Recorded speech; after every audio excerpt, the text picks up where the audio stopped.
Mengumumkan ketibaan yang berhormat Datuk Wira Omar bin Jaafar, Speaker Dewan Undangan Negeri Melaka, Wakil Rasmi Yang Amat Berhormat Tuan Haji Adli bin Zahari, Ketua Menteri Melaka. Announcing the arrival of Yang Berhormat Datuk Wira Omar bin Jaafar, Speaker of Dewan Undangan Negeri Melaka. Kita berikan tepukan yang paling gemuruh, paling laujiat.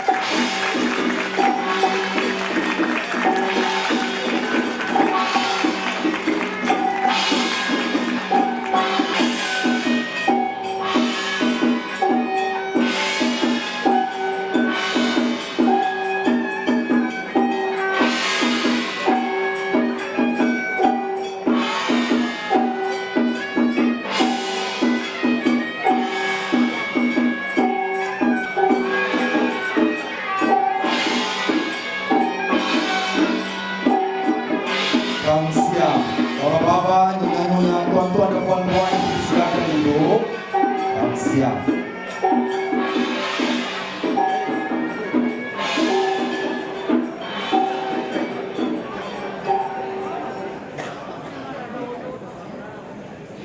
Petik au, jual di kedai, petik sama, bunga melati. Dari jauh, Datuk dah sampai. Bapa Nyonya dah lama menanti. Kita bagi tepukan kepada Datuk. Terima kasih Kansel Datuk.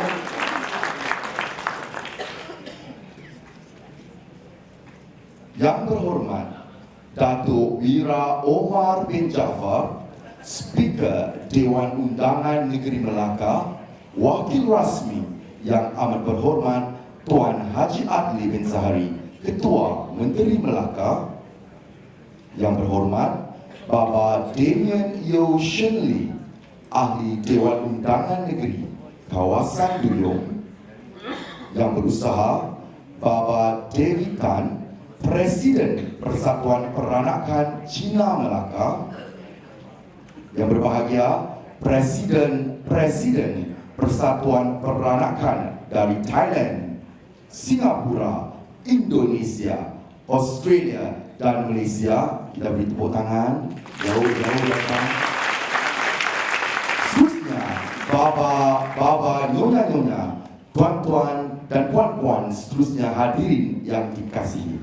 Salam sejahtera, salam Melaka berwibawa, pintar, hijau, bersih. Selamat datang ke Konvensyen Antarabangsa Bapa Nyonya kali ke-32, cerita dulu kala. Good morning, ladies and gentlemen. Welcome to the 32nd International Baba Nyonya Convention, Cerita Dulu Kala, Memories That Shape Us. Majlis sekali lagi mengalu-alukan kehadiran yang berhormat Datuk Wira Omar bin Jaafar, Speaker Dewan Undangan Negeri Melaka, Wakil Rasmi Yang Amat Berhormat Ketua Menteri Melaka. Kita berikan tepukan yang paling laujiat sekali. Itu dia. Seterusnya, majlis mempersilakan Yang Berusaha Bapa David Tan, Presiden Persatuan Peranakan Cina Melaka, untuk menyampaikan sepatah dua kata. Dengan segala hormatnya kita persilakan. We would like to invite Baba David Tan, the President of Persatuan Peranakan Cina Melaka, to deliver his welcoming speech. Yang mewakili Ketua Menteri Melaka, Yang Berhormat Damien Yeo selaku Penasihat Konvensyen Antarabangsa Nyonya Baba Nyonya ke-32, Datuk Puan Jin Ho, Pimpinan PPCM Melaka, Presiden-Presiden Persatuan Peranakan di dalam negara dan juga di luar negara. Dan Madam Lim Gek Siang, Presiden Penang Heritage Trust. Yang berbahagia datuk-datuk, datin-datin, tuan-tuan dan puan-puan sekalian. Terlebih dahulu ingin saya merakamkan setinggi kepenghargaan dan ucapan terima kasih kepada Yang Berhormat Datuk Wira Omar bin Jaafar kerana sudi melapangkan masa untuk bersama kita dan merasmikan konvensyen antarabangsa Baba Nyonya ke-32 pada hari ini. Terima kasih juga diucapkan kepada tuan-tuan dan puan-puan, semua ahli-ahli Persatuan Peranakan, tempatan dan juga negara yang dapat bersama kita pagi ini. Selamat datang ke negeri Melaka, tempat di mana segala-galanya bermula, terutama sekali kelahiran kebudayaan Baba Nyonya dan begitu unik, satu-satunya di dunia dan termasuk seluruh dunia. Yang berhormat, sebelum saya teruskan, saya ingin mohon izin untuk meneruskan ucapan saya dalam bahasa Inggeris. Welcome to Melaka, my fellow Peranakan. Welcome to Melaka, the birthplace of the Peranakan community. Kamsia to each and every one of you present today for your faithful support. It's your very presence and commitment today that has contributed to the success of our annual conventions. I would also like to take this opportunity to thank my organizing chairman, Baba Peter Ong, for organizing his organizing committee and our volunteers who have worked tirelessly to make this convention a memorable one. Can we give them a round of applause, please? Thank you.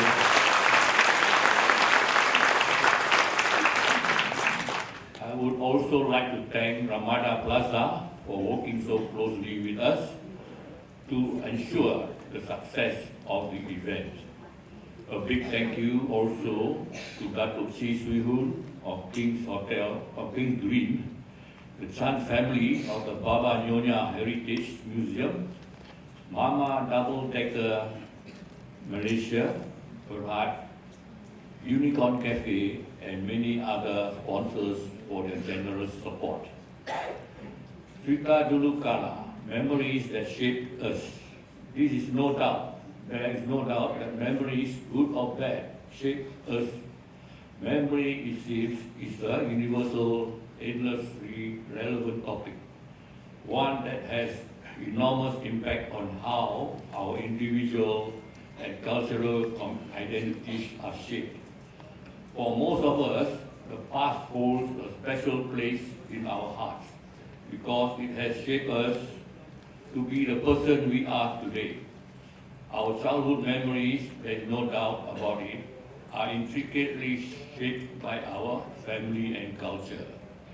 One should appreciate his or her ancestors and the struggles they have gone throughout history in order to bring us where we are today. Without the past, there wouldn't be any great meals, any personal memories, and nothing but a future generation to learn from. We learn from our nenek moyang, and the future generation of Peranakan will be molded by our stories, our struggles, and our hope. Our cerita dulu kala will always be one of senonoh, finesse, and elegance. I congratulate each and every one of you for making the effort to be here today, and I assure you, your very presence here will ensure the continuity of our rich, beautiful, and timeless culture. Sebelum mengakhiri ucapan ini, sekali lagi saya mengucapkan setinggi-tinggi penghargaan dan terima kasih kepada Yang Berhormat Datuk Wira Omar bin Zafar kerana sudi menghadir untuk merasmikan konvensyen ini. Saya mengakhiri dengan satu pantun. Kalau kita pergi ke pekan, tolong belikan saya seekor ikan. Cina bukan, Melayu pun bukan. Itulah Cina peranakan. Terima kasih.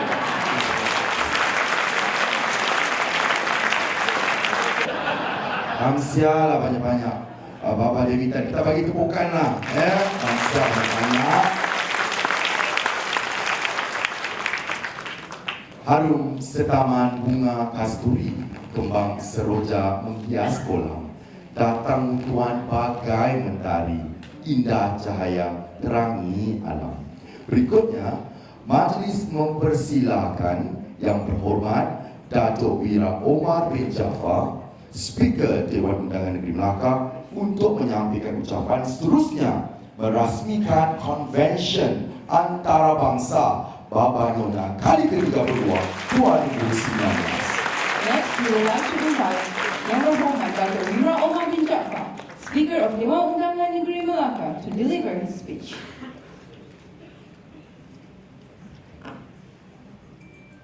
Bismillahirrahmanirrahim. Assalamualaikum warahmatullahi wabarakatuh dan selamat pagi. Yang saya muliakan saudara dan saudari pengacara majlis pada pagi ini, Yang Berhormat Tuan Baba Damian Yu selaku penasihat Konvensyen Antarabangsa Baba Nyonya ke-32 merangkap Ahli Dewan Undangan Negeri Duyung, Melaka. Yang berbahagia Datuk Fua Jin Hock, Patron Persatuan Peranakan Cina Melaka. Saudara Baba David Tan, selaku Presiden Persatuan Peranakan Cina Melaka.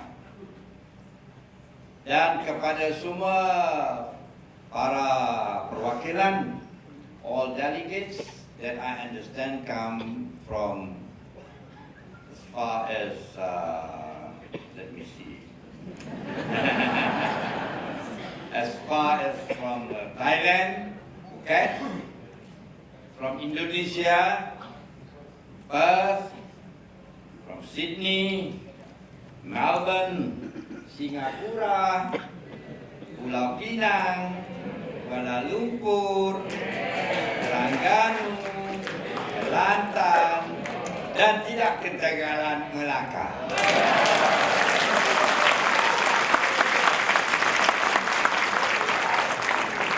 Salam sejahtera, salam Melaka berwibawa, pintar, hijau, bersih. That is our slogan for Melaka. Pintar means intelligent. We want all Malacans to be intelligent, including the Peranakan. Hijau means green. We want to keep the state green. And we emphasize on cleanliness. That's what I'm sure when you go around, you see that Melaka is relatively clean. I don't say that it's cleaner. Of course, I have the highest of respect for Singapore. I'm sure Singapore is very much cleaner. And bersih means is clean. So we, as far as Melaka, we adopt these three principles. We want everybody to be wise and intelligent. We want the state to be green, evergreen, meaning to say we are very concerned with environment. And we want to keep the place clean so that we will invite more tourists to come to Melaka. I appreciate your coming to Melaka, and coincidentally, 2019 is the year visit Melaka. Welcome to Melaka. Pertama, bagi pihak yang amat berhormat Ketua Menteri Melaka, Tuan Ali bin Zahari, saya merakamkan sekalung penghargaan dan ucapan terima kasih kepada saudara Baba David Tan dan ahli-ahli jawatan kuasanya kerana telah menjemput saya meresmikan konvensyen antarabangsa Baba Nyonya kali ke-32 dan juga berjaya menganjurkan konvensyen peringkat antarabangsa ini. Congratulations. Thank you. Saya merasa bertuah dan berbangga kerana dapat bersama-sama dengan delegasi konvensyen yang saya difahamkan datang dari jauh dan dekat. Saya juga difahamkan bahawa tahun ini paling ramai delegasi menyertai konvensyen, iaitu seramai 552. Tapi saya telah diupdatekan yang katakan hampir 600 orang. Ini satu petanda yang baik. Boleh jadi agaknya sebelum tu difikir nak adakan tempat lain. Jadi bila dikatakan Melaka, ramai-ramai yang datang ke Melaka. Pasal Melaka ni ada sejarah dia. We started our history way back about 6 centuries ago. 1400. And that was the time when Melaka was the center for trading, international. I was given to understand, I read the book, that during that time, there were about 86 languages being spoken in Melaka, coming from all over the world, including China, India, Arab, and all that. So, Melaka, as our beloved President said, that we have a long history, and we are very, very proud of our history. And Melaka is one of the states that have been exposed to colonialism. We had, of course, we had the Sultan of Melaka at that time, then followed by the Portuguese.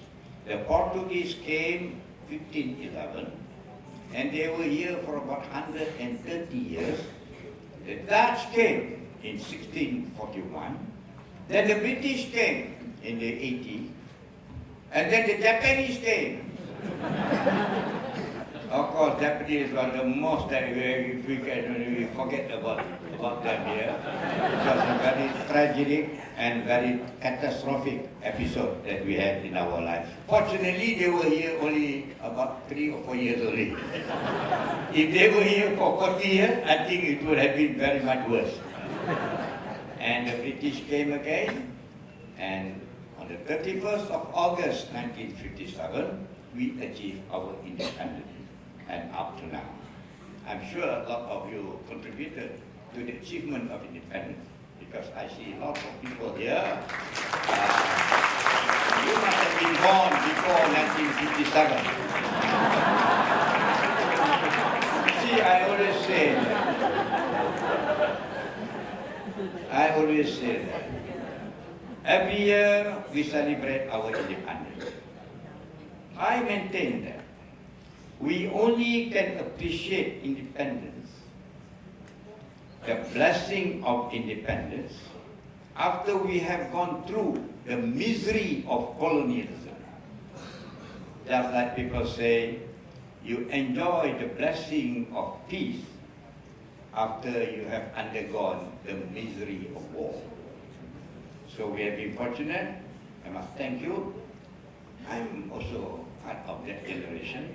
I was born in 1941, and the president said he's 70 and you are very proud of it. I said, no, you shouldn't be that proud because I am 78.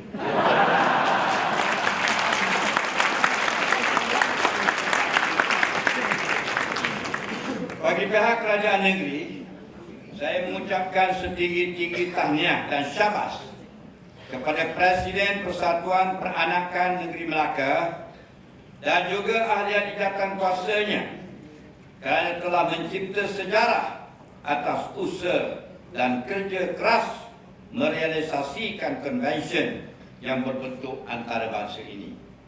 I have worked in many places, in government and non-government. I was working as a registrar of one of the international university in Malaysia, and I know how difficult to organize such an organization. It takes a lot of pain, it takes a lot of patience, and all the elements of management. There must be element of planning, element of organizing, element of getting the right staff, element of control, element of coordination, element of reporting, and element of budgeting. You can have all that, but you can plan everything, but at the end of the day, it's the money that determines.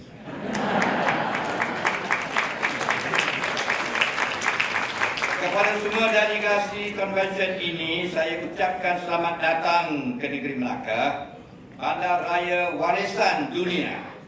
Selamat datang kepada wakil-wakil komuniti peranakan yang datangnya dari Phuket, Thailand, Indonesia, Perth, Sydney, Melbourne, Singapura, Pulau Pinang, Kuala Lumpur, Terengganu, Kelantan, dan tidak ketinggalan Melaka.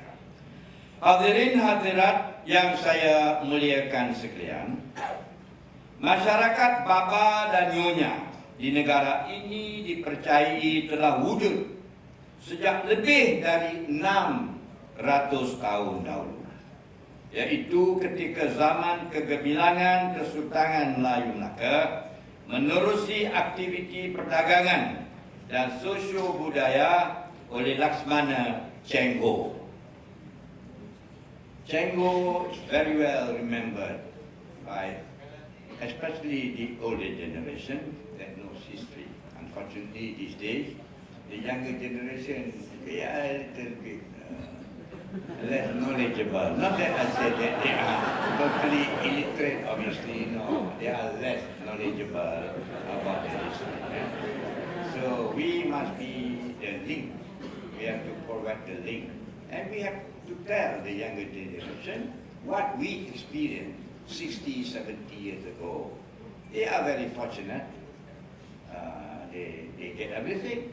For example, in my case, when before independence, I stayed in Jasin, Kesang Tua, and I have to cycle 3 miles every day to Jasin, park my bicycle in Jasin, then I have to hop on the bus.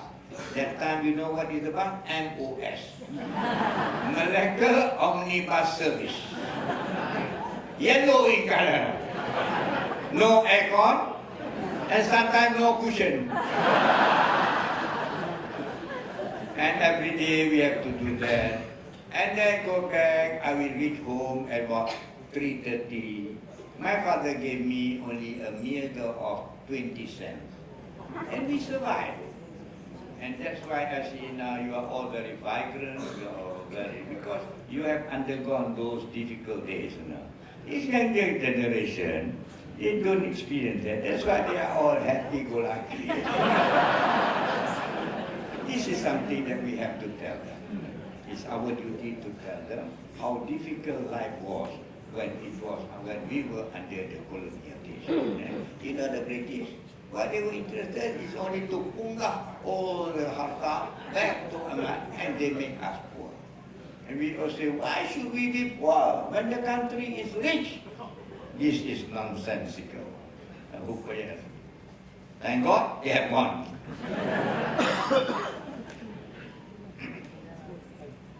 Masyarakat Baba, mereka adalah golongan terawal yang memberi wajah dalam bidang kesusastraan in the area of literature dan karya dan kerja seni, dan dikatakan perintis penerbitan majalah dan akhbar. Mereka juga yang memperkayakan berbagai makanan, craft dan fashion di negeri dan di negara ini. You have contributed a lot, and I see a lot of shoes with the money, the money, and very laborious, and it takes patience to do one pair of shoes. Negara kita mempunyai keunikan tersendiri dalam sekelompok etnik tersebut, yang mana ia terdiri daripada kepercayaan, amanat nenek moyang kita, pakaian. Saya tengok semua pakaian sama, ni memang typical of peranakan. Kebaya, cantik, molek. Nampak dia punya shape tu.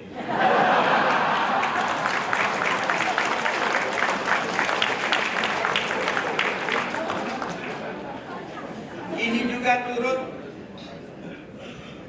dinamakan sebagai kerencaman, diversity, yang mana kerencaman tersebut memainkan peranan penting sebagai petanda identiti berkelompok etnik. Sebenarnya, Malaysia is a plural society, everybody knows. We have diverse, we have multiracial, multicultural. But one fact is that there is unity in this country. That's why we say unity in diversity. Hadirin hadirat yang saya hormati, masyarakat peranakan Baba dan Nyonya pada masa kini, tidak kira di mana sekalipun komuniti tersebut berada, menghadapi pelbagai cabaran serta tekanan ekoran arus permohonan dan proses perubahan yang kini mencabar abad ke-21. Satu cabaran yang terpaksa dilalui bukan saja oleh komuniti Bapa dan Nyonya, tetapi lain-lain komuniti juga. Ini memang tidak dapat dielakkan dalam dunia sekarang yang semakin borderless dan begitu interconnected. Walau bagaimanapun, arus permodanan dan media sosial di sebaliknya boleh digunakan untuk memperkenalkan dan mengekalkan ciri-ciri unik kebudayaan Bapa dan Nyonya di seluruh dunia. Tema konvensyen ini cerita dulu kata memories memories that shape us. Memories definitely shape us. I always say another thing, environment shapes. If you come from a clean environment, then you become clean. On the other hand, on the contrary, if we come from a dirty environment, definitely we are dirty in all aspects. Physically, mentally, psychologically, everything will be dirty. So the choice is, you want to be clean or you want to be dirty. Definitely everybody wants to be clean. So we have to create an environment that is conducive to achieving cleanliness. So I say everything very well, everybody very well dressed, pakai bedak, pakai cincin. Mana ada pula bunga. Jadi ini semuanya menarik hati gua.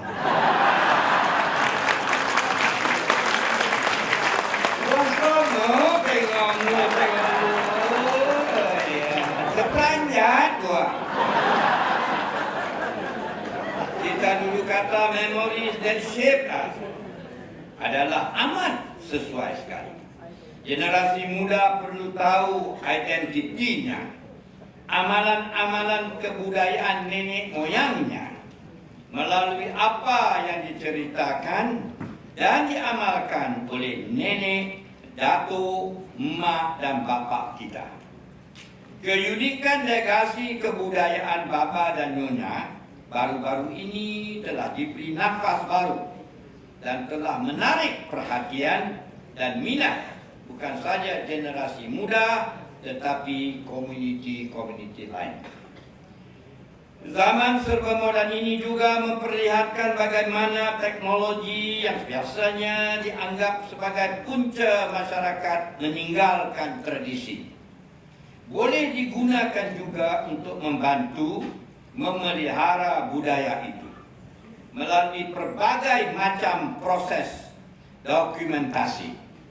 Dokumentasi kebudayaan menerusi teknologi terkini dapat disimpan lebih lama dan menjadi rujukan di masa hadapan.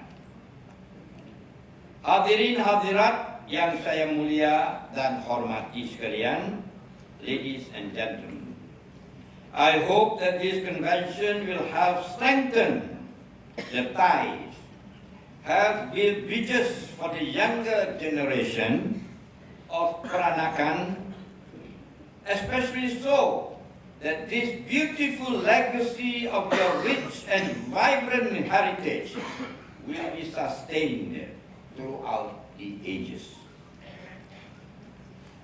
Once again, I take this opportunity to welcome all delegates to my historic state, Melaka, World Heritage City, and may you have a memorable and fruitful convention.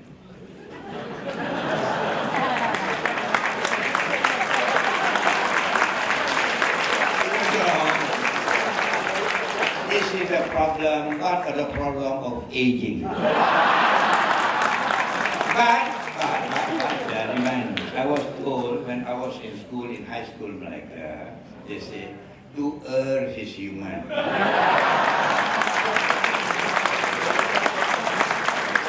And to forgive divine. The slip of the tongue is no fault of the mind. So don't think that I am 78, I'm already insane. No. I'm still physically, psychologically, and mentally alert.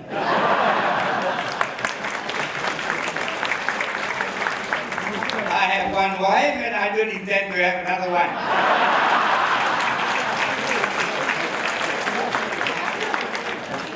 Akhir kata, sekali lagi setinggi-tinggi penghargaan dan terima kasih kepada pihak yang terlibat, sama ada secara langsung ataupun tidak langsung, dalam menganjurkan konvensyen antarabangsa Baba Nyonya kali ke-32 pada hari ini dengan jayanya. Dan saya percaya seluruh negeri Melaka, saya mewakili Ketua Menteri hari ini mengucapkan selamat datang, syabas, terima kasih, and come again.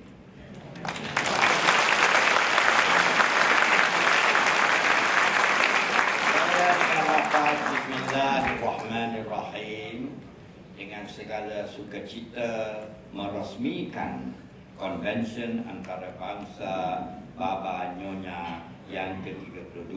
Sekian, terima kasih. Mohon ampun dan maaf kalau terlanjur kata. Maklumlah kita sekali-sekali berjumpa. Jadi kita seluruh seronok lah ya. Terima kasih.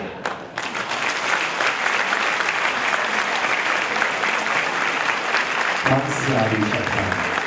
Mohon yang berhormat Bapak Speaker Dewan Undangan Negeri untuk menyempurnakan simbolik perasmian konvensyen antarabangsa Baba Nyonya kali yang ke-32.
Baba, Nyonya-nyonya, tuan-tuan dan puan-puan, terimalah Nyonya Emily dengan lagu Baba dan Nyonya.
Kita berikan dukungan kepada Nyonya Emily. Sekali lagi, majlis mempersilakan Yang Berhormat Datuk Wira Omar bin Jaafar untuk menyampaikan cenderahati kepada pencipta lagu Baba dan Nyonya. Siapa dia? Kuis. Dipersilakan Baba Ong Cheng Ho. We would like to invite YB Dato' Speaker to present a memento to Baba Ong Cheng Ho, the songwriter of Baba dan Nyonya. Sekali lagi tepuk tangan kuat-kuat. Kita dengar saja tapi ada siapa yang buat lagu ini. Hari ini, inilah dia Baba Ong Cheng Ho, pencipta lagu Baba dan Nyonya, versi keroncong.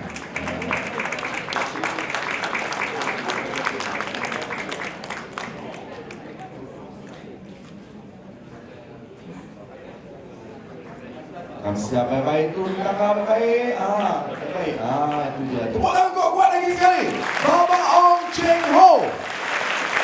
Ini satu banyak-banyak lagi. Nanti kita boleh panggil Nyonya ini lagi banyak lagi ya. Dipersilakan Yang Berhormat Datuk untuk menyampaikan cenderahati kepada peserta konvensyen antarabangsa Baba Nyonya kali yang ke-32. We would like to invite YB Dato' Speaker to present mementos to participants of the 32nd International Baba Nyonya Convention. First, we would like to call upon the founding members of the Peranakan Association, Dato' Tan Yin Sut, the State Chinese Penang Association, Tepuk tangan kuat-kuat.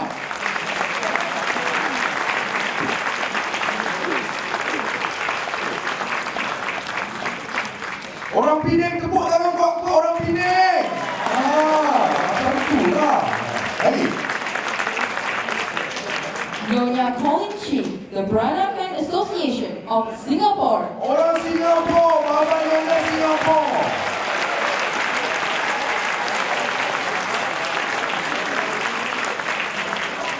Baba Colin Chi. Baba Nyonya Perbezaan. Potong gaji. Next. Baba Alvin Teo, Gunung Sayang Association, Singapore, Ini Baba itu. Ini saya. Suka tengok kita lagu sedap sekali. Seterusnya dipersilakan Mr. Pono Kastri, Peranakan Indian, Chetty Melaka Association of Singapore. Tangan kuat-kuat.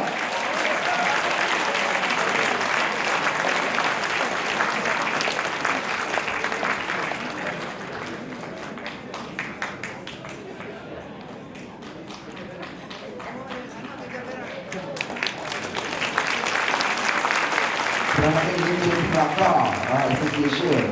Boleh juga Seterusnya, Dr. Kaso Teng Hutai, the Thai Peranakan Association. Orang buat orang Thai. Orang Thailand. So betul ni. Okay. Nyonya Dory Wong, the Peranakan Association of Australia, Incorporated, Melbourne. Dari jauh datang. Itu dia.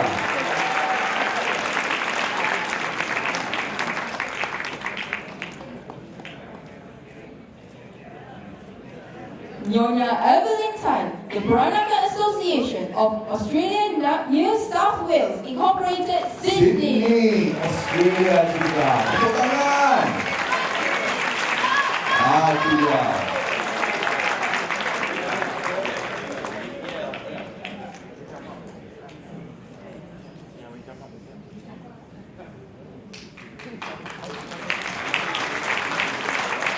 Baba Freddie Low, the Peranakan Community of Western Australia, Incorporated, Perth. Australia juga.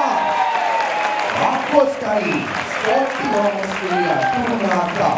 Bangsa banyak-banyak. Itu dia. Itu dia, Freddie.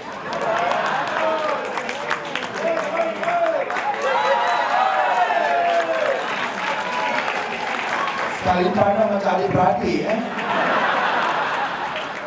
Bapak-bapak, kita beri tepukan untuk Bapak Andrew A. Susanto, Asosiasi Peranakan Tionghoa Indonesia, Aspertina. Tepukan orang Indonesia. Terima kasih Bapak.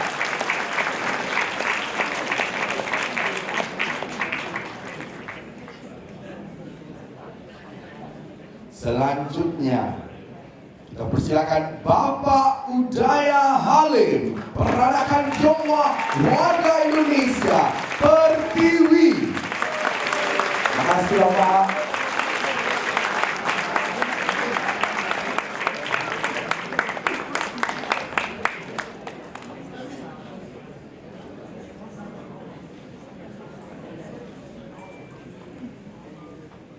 Dipersilakan Bapak Cedric Tan, Persatuan Peranakan Baba Nyonya Kuala Lumpur dan Selangor.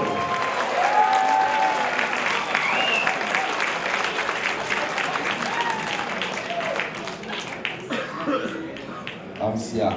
Seterusnya, yang berbahagia, Dato' Ronald Gan Yong Ho, Persatuan Peranakan Baba Nyonya Malaysia, Peranakan.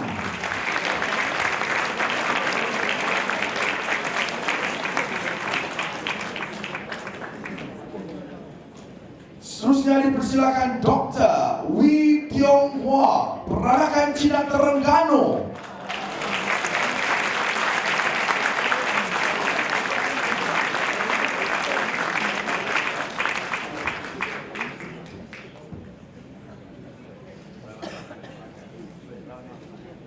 Orang Terengganu tak ada kat sini. Tepuklah kan orang kuat. Orang Terengganu juga. Macam itulah. Seterusnya dipersilakan Dr. Wee Seng Kyu, Persatuan Peranakan Cina Kelantan. Itu dia. Orang kata. Itu dia.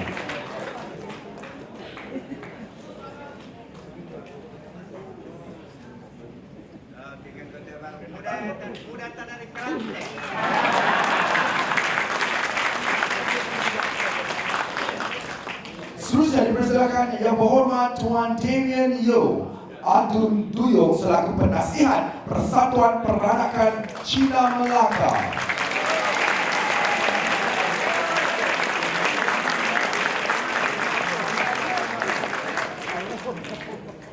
Make sure he will be re-elected. Majlis mempersilakan Yang Berhormat Baba Damien Yo Shenli untuk menyampaikan cenderamata kepada Yang Berhormat Datuk Speaker Dewan Undangan boleh tak nak. Dia bagi balik dah pula. Apa ada jadi? Dah ada dua. Ada dua. Dia pergi tukar. Tepuk tangan kuat-kuat. Ini baru betul. Ada speaker dia orang yang lagi. Kepada tangan kenang-kenangan. Macam ribut tidak banyak. Seterusnya dipersilakan ke semua presiden-presiden Persatuan Peranakan naik ke pentas, naik ke panggung, kita mau ambil ramai-ramai. We would like to invite young Berhormat and fellow delegates for a photography session. Itu dia. Okey, ambil-ambil, cantik, jangan senyum straight atas. Senyum semua, kembangkan dada. Hidung tinggi senyum. Cantik sekali. Handsome. Kacak bergaya. Terutama Datuk Speaker.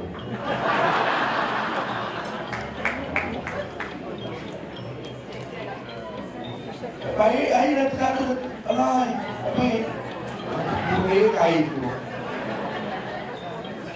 Itu dia.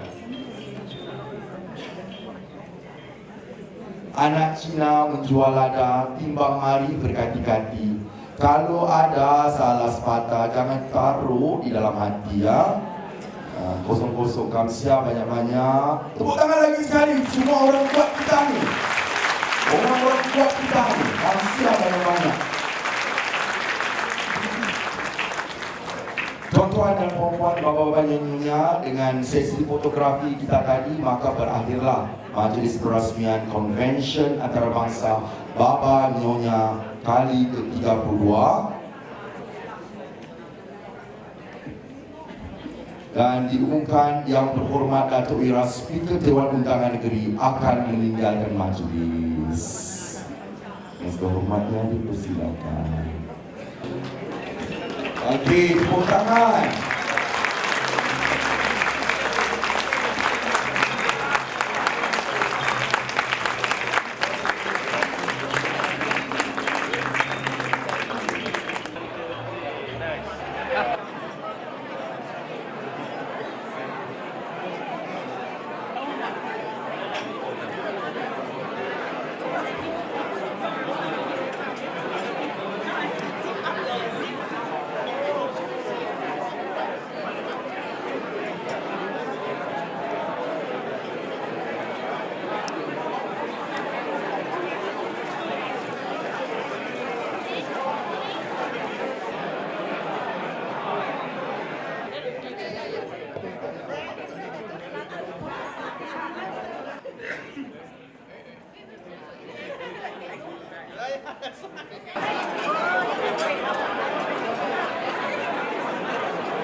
Welcome to the seminar Cerita Dulu Kala, Memories That Shape Us.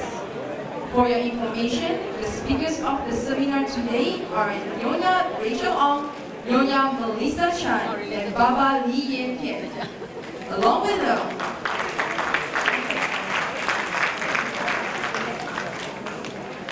them, we have Baba Cedric Khan as our moderator.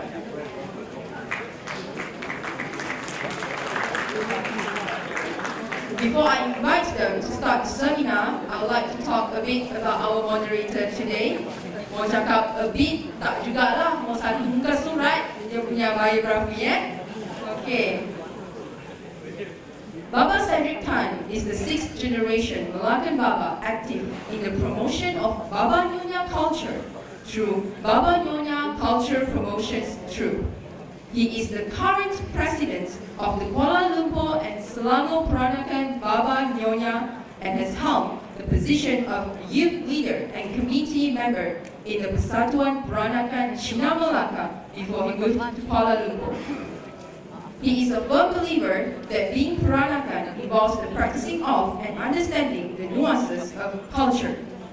From his hands-on experiences and researches, he has been invited to share his knowledge about the Peranakan culture and practices through talks, forums, demonstrations, exhibitions, mock wedding, and cultural shows. He was a consultant for the late Tun Ender Mahmud's book on the Nyonya Kebaya and was instrumental in revival of the interest in Peranakan traditional in Singapore, where he requested to reenact snippets of the colorful wedding in the Singapore National Museum and the Peranakan Museum in the 1990s.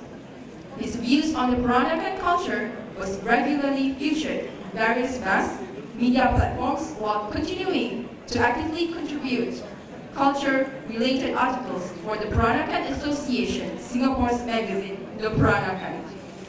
Besides dabbling in local Malay telemovies and dramas, he took on the lead actor role as Robert in the Peranakan play Dah Secepat Tak Boleh Jadi Segantang, and as the joget singer in the musical Chinlock. The highlight of his performing arts career was to be invited to sing the Dondang Sayang at the opening ceremony of the 29th SEA Games at Kuala Lumpur. Through the singing group MOD, he continues to perform local folk songs all over Malaysia and to Thailand, Singapore, and Sri Lanka. Without further ado, let's welcome Nyonya Rachel Ong, Nyonya Melissa Chan, Baba Li Yuan Tian, and Baba Cedric Tan. Please give them a round of applause. Alright, good morning everybody. JJ, Bibi, Nyonya, Baba. I'd like to start off this morning with a pantun. Gula pasir tambah kat paceri, sedap dicecah sama ketupat. Terima kasih pengacara majlis, yang sudah boleh minum kopi ya. Okay, and for ladies and gentlemen, I'm very happy to moderate this session because number one, I said to myself, I must try everything. This is my first time moderating a forum. Most of the time I will sit on the other side. So this time I've got to be in control. So I would appreciate your cooperation by paying attention to these young bloods. I think they have many stories to tell you. My story probably halfway over already, just about to begin. So, and I think they have many things to share with us. One of those things that we did last week, especially in Kuala Lumpur, was the outreach to the universities. And we find out that actually there are many ways to skin a cat, literally to say, how you can reach out to the youngsters. Not by us displaying things, but by they themselves putting up something that can relate to their friends and peers. And that's how we learn how to communicate with the younger generation. So likewise, today, we would like to give them an opportunity to air their thoughts, what they think about the past, and how the past is probably relevant to them today. And probably I would like to start off with a cerita dulu kala, something that my grandmother told me. She said that, kalau lu pergi rumah orang, lu tak usah pakai baju putih-putih, tak boleh pakai baju hitam-hitam. Nanti orang ingatkan lu toha. Kalau toha tak apa, kain tu tak usah biru-biru. Kalau biru-biru, hijau-hijau tu lagi teruk. Habis kalau lu pakai mutiara, tu kalau fashion, nowadays fashion, everybody likes to put on pearls. But you put on pearls with white and you step into a house with an elderly person inside. You can imagine her eyes. Okay, I'm about to come to that point. Now you look on the stage today. This is how they appear to be.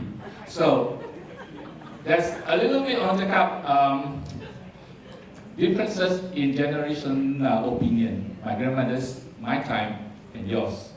What my grandmother taught me is that I cannot tolerate this sort of things in my house. But to the youngsters, they have totally different views. Okay, so today is their time.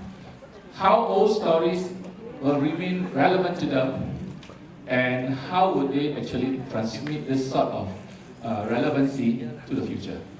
Okay, so I'd like to start off with by introducing to you our first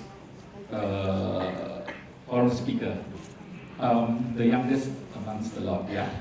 So kita nak muda sikit, lepas tu comes towards my generation, Nyonya Rachel Ong, I had the opportunity to dress her up a month ago when she kahwin dulu kala, yeah. It was a big deal here, and we all were very, very proud. I think the organizing chairman, Pak Peter Manalu, ayuh mukanya merah sekali. Rather than Datin Sarong. Okay, Rachel Ong is the 5th generation Nyonya from Melaka, and recently completed her Master's in Arts, Master of Arts in Performing Arts, Music from the University of Malaya. In the field of ethnomusicology. Oh, panjang dia. Explain that later. Yes, ethnomusicology, so ethnic and music, okay?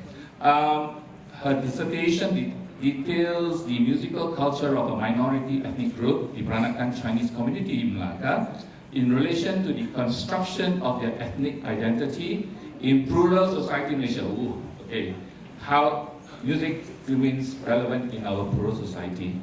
Currently, she's conducting research with the Peranakan community in Melaka, exploring how the gendered social cultural patterns dictates the musical practices in the community. Okay, and currently she's living in Kuala Lumpur, and I'm looking up, and is now exploring thriving queer performing arts in the capital city. Now that's a very new field, yeah. She hopes to continue her studies towards a PhD in ethnomusicology in the near future. Presently working in the School of Arts of Sunway University as an art project manager, and freelancing, working as a music teacher. In the past, she worked as a research assistant in the Department of Southeast Asian Studies, University of Malaya under Dr. Hanafi Hussein, and a separate project on tertiary music education with Professor Muhammad Anis Muhammad Noor. She also worked with Edin Fu of Pusaka, very renowned person, an NGO dedicated to supporting the viability of traditional Malaysian art form, such as the Wayang Kulit, Main Putri, Mapyong, Kuda Kepang, and so on. Now, that's pretty interesting, yeah? So let's put our hands together and welcome Rachel. And your 20 minutes starts now. All right. Not sure you get everything that Cedric said about my bio, but anyway, yeah, I'm here today, and welcome everyone. Selamat pagi. Apa khabar semua? Ada baik? Yeah, that's why I'm here. So to non-Baba speakers or Malay speakers, I just ask, how are you this morning? And are you good? Are you doing great? So before I start my presentation, I would like to first thank Persatuan Peranakan Cina Melaka for organizing this wonderful convention over this weekend. Let's thank them. And I would also like to thank them for inviting me to be part of this panel along with Melissa and also with Tien. Okay, so the title of my presentation today will be Lest We Forget, something that I always hear, right, this phrase. And remembering and representing our culture through songs. So as we go along, I will explain why I talk about this. So Cedric has talked about my background. I, of course, graduated from University of Malaya in Kuala Lumpur with a Masters of Performing Arts and Music in the field of ethnomusicology. So here's where I explain to you what is ethnomusicology. Please tell me if I speak too fast, yeah? So ethnomusicology comes from two words, ethno and musicology. So you think about the word ethno, it's a study of culture, right? So musicology is a study of music. So this researcher, I would say ethnomusicologist, Alan Miriam in the 1960s, summarized this term as the study of music in culture. So think of it as an anthropologist, where anthropologists study about culture, but in ethnomusicology, we study the cultural aspect of the music. So this is what I did. Okay, so first, what's in the theme? Theme of this convention is Cerita Dulu Kala, Memories That Shape Us. In Baba Malay, Cerita Dulu Kala translates to literally stories of the past. So what are these stories of the past? I mean, people think about it like it's so boring, like why would you want to know about past? But then these stories is actually being narrated by us to the next generation, and stories that we hear from our elders or friends and so on. I'm sure every one of you seated here would have experienced this. I mean, you tell people stories and it goes on, right? And you narrate to people. So what do they tell us? How do stories get narrated to us? Of course, from memories, right? Through memories and from memories. And you hear this like Cedric just shared about his grandmother or his mother telling him stories about like, okay, this practice, you cannot do this when you cannot wear pearl, you cannot wear white, this is translated through the memory from the past. So what are these memories contain? What do they contain? Of course, they contain lived experiences of a person, life experiences of a person, the emotions, your emotions towards certain events, certain issues, towards the past, you feel angry, sad, it forms your opinion of certain things, certain events, right? And beyond that, lived experience of a person, what does it reflect? What can you tell from those stories? So these stories reflect also social, cultural, political, as well as economical environment during that time, which the stories have been told to us, right? So then what? So what then?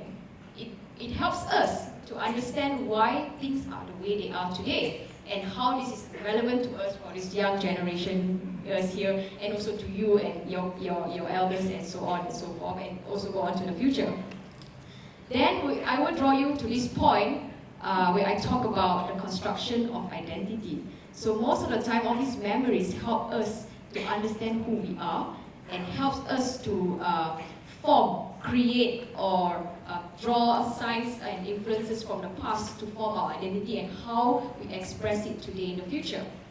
So before I go on, I will leave you with just two quotes here from an anthropologist. I don't know how to pronounce her name, she's French. Balul. In Baba Malay, Balul is like bodoh, right? Stupid, right?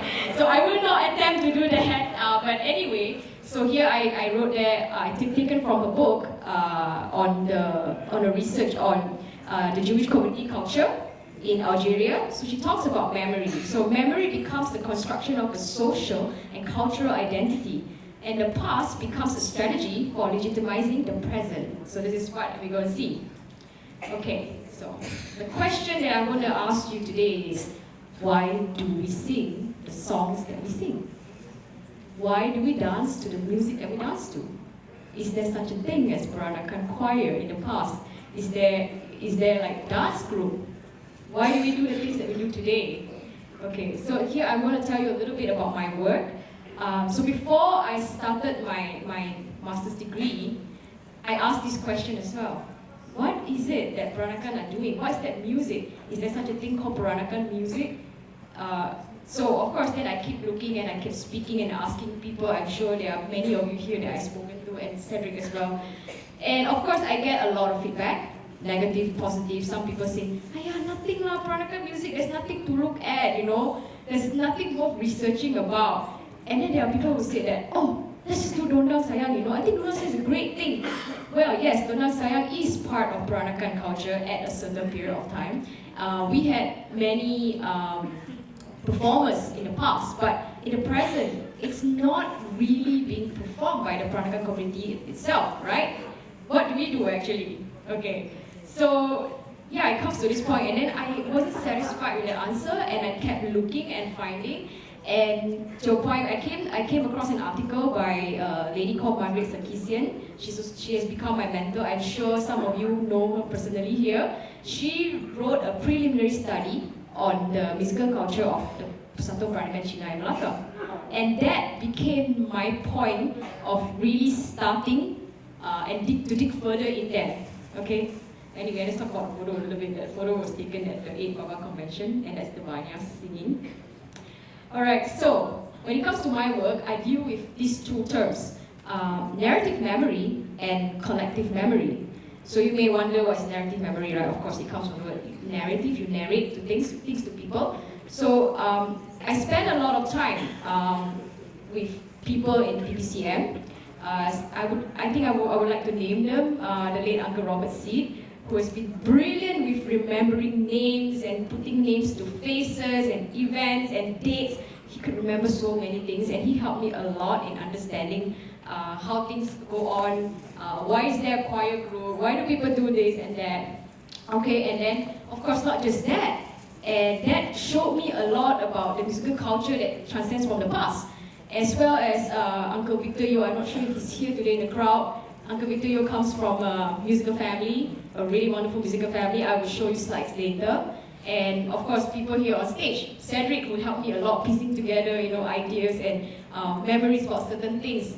And then comes to the part of collective memory. So collective memory is something that everyone has an idea, an opinion about a certain event. So it comes together like a collective thing about this certain event. So it helps me understand actually about what has transcended from the past until now that become the musical culture today. So another person that I also like to name is Auntie Ruby, who actually started the choir group. Okay, go on to the next slide. So if you can see the first photo, that's the Banyas, started in 1994. Yes. So I asked Auntie Ruby, Auntie, how do you start this? Why is there a choir group? Why? Being like the researcher is always capable and asking a lot of questions. Then she said, yeah, we started off as a singing group, a sing-along group, because the Peranakans love singing, right? Don't you love singing? We sing all these old songs and all the Malay folk songs and everything. And of course, then he also told me, Cedric mentioned as well, there's a youth group who came together to sing along. And then eventually, they decided to start a choir group. And they were asked to perform at state level events and stuff. But so you think about just presenting, right? Like just singing, only Peranakans just go on stage to sing. But what non-Peranakans see is that this is the way we represent our culture, musically. This is the songs that we sing. So then when they started the whole choir group, they started having compiling songs into these two books, as you can see the photo over there. This is in the 90s now. Right now, PPCM has a really thick folder of all collected songs. Okay, so what are these songs? These songs are a mixture of Anglo-American pop hits from, 40s, 30s, right, until actually 70s. There's also Malay folk songs, which all know, Lengkang Kangkong, Rasa Sayang, Suliram. These are all Malay folk songs. And then, of course, there's Keroncong songs, Keroncong Kemayoran, Bengawan Solo, which is so popular with the Peranakan community. And then, of course, there are Chinese songs as well. You wonder why. And Auntie Ruby used to say to me that, they don't know how to speak Chinese, so why you sing Chinese song? And she said that because when we go and sing at events, like government state events, people will think like, oh, Peranakan, diorang Melayu, they are Malays. But actually they are not. We are not Malays, right? I mean, we are mixed, hybrid community. And so she has like transliteration of Chinese Mandarin characters, Mandarin translation in English that people can read so that they can perform. And another interesting thing is, they start putting Baba Malay to borrowed tunes. For example, O Papaja, you're familiar with the term O Papaja? Hello, hello, O Papaja, made famous by Anika Grondo. They put in Baba Malay, like hello, hello, Nyonya, Nyonya, mahu kemana pakai sarung kebaya. So they changed the lyrics. So when they sing this, people think, oh yeah, that's Peranakan, they sing about themselves. Okay, so those of you who do not know what I'm talking about, I'm just going to show you a video. This was taken during Chinese New Year, 2012. I'm sure you see familiar faces there.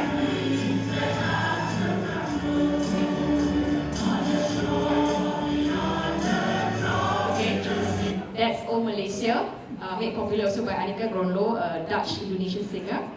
Alright, so I'm going to go on to the next slide. I've been talking a lot about this. Sorry.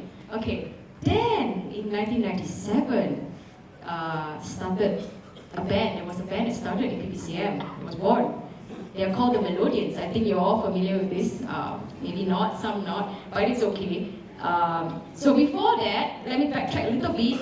Back then, during the sing-along time, in PPCM, it was Uncle Robert Seed and Uncle Daniel, Baba Daniel here, I don't know where is he. They were the ones who provided the music with the guitar and the keyboard, right? And then later on, in 1997, Melodians started. So I asked, why did Melodians start? And I was pointed to Uncle Victor Yo. So I had a chat with Uncle Victor Yo a few times actually, and he told me this, in order to honor the memory of his father, his late father, Mr. Yo Kwan Jin, whom you will see later slides that he was a very prolific musician, involved in many musical bands. And he said that, my father said to me, I quote, the music must carry on. So, with that, the point was that he donated his father's drums to PPCM, and then they started a band, recruiting, of course, Uncle Robert C. I'm not sure you can see the photo, is quite behind there. And then the rest as well, you will see there. Okay, I will not go into naming them. I will go on. So if you can see, they play for state level events.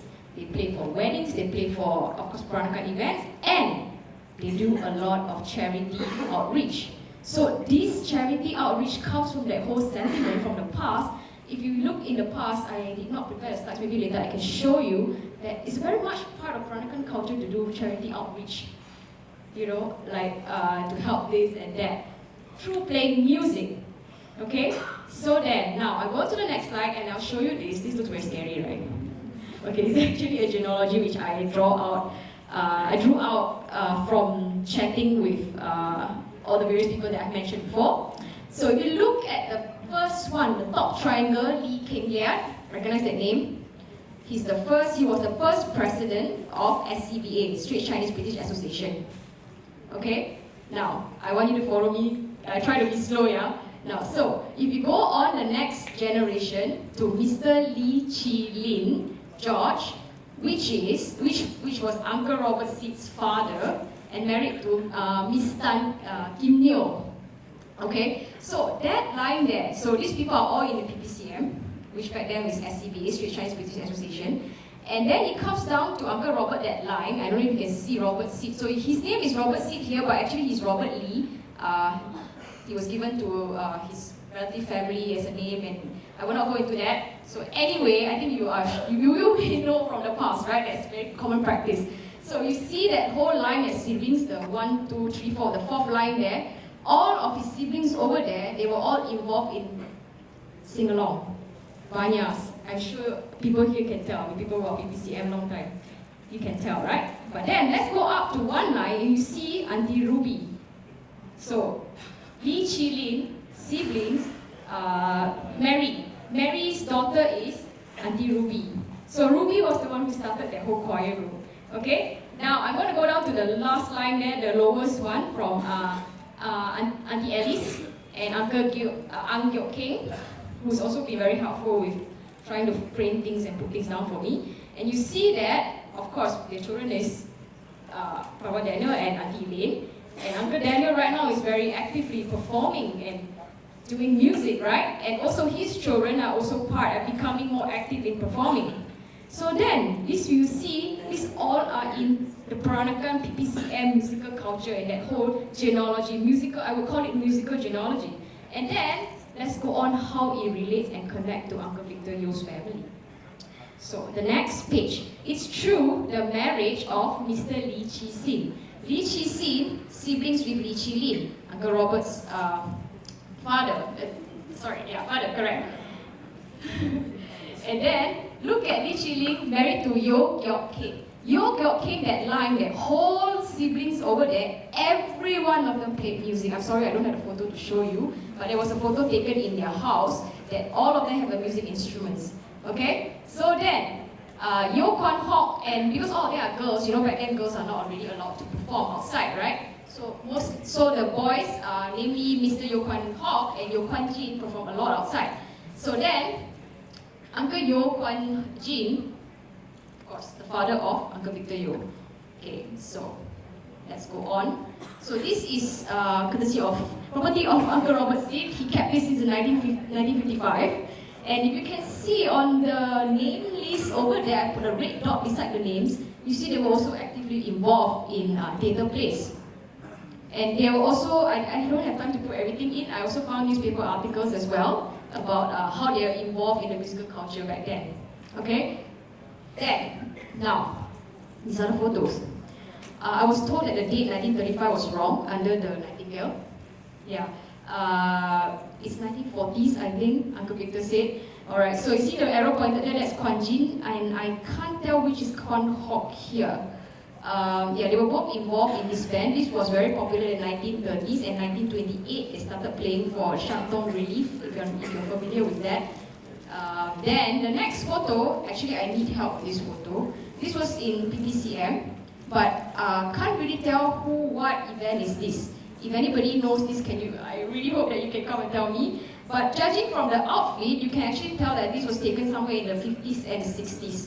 It's some sort of a dinner and dance party, right? So you see, ballroom dancing is still very much part of our culture now, right? It comes from our colonial, British colonial influence. Okay, so in the next photo here, you see that this is the Orkest Cahaya Bulan, or the Cahaya Bulan Radio Minstrel. On the first photo on your, like my right, your left.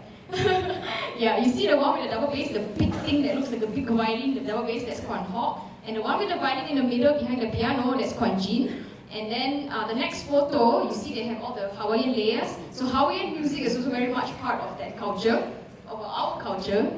And you can see that they have the, Kuan Jin is the one who's playing the cello in the middle. Okay, next photo, besides that, they were also part of Donald Sayang group. So if you see the first photo on your left, I pointed out Kuan Jin, but if you look at the lady in the shadows, that's Nyonya Tan. Okay, and the other one from Kuan Jin, beside the Malay lady with the checkered shirt, that man, that's Mr. Yeo Kim Swee, the known Saroni player, the late Mr. Yeo Kim Swee.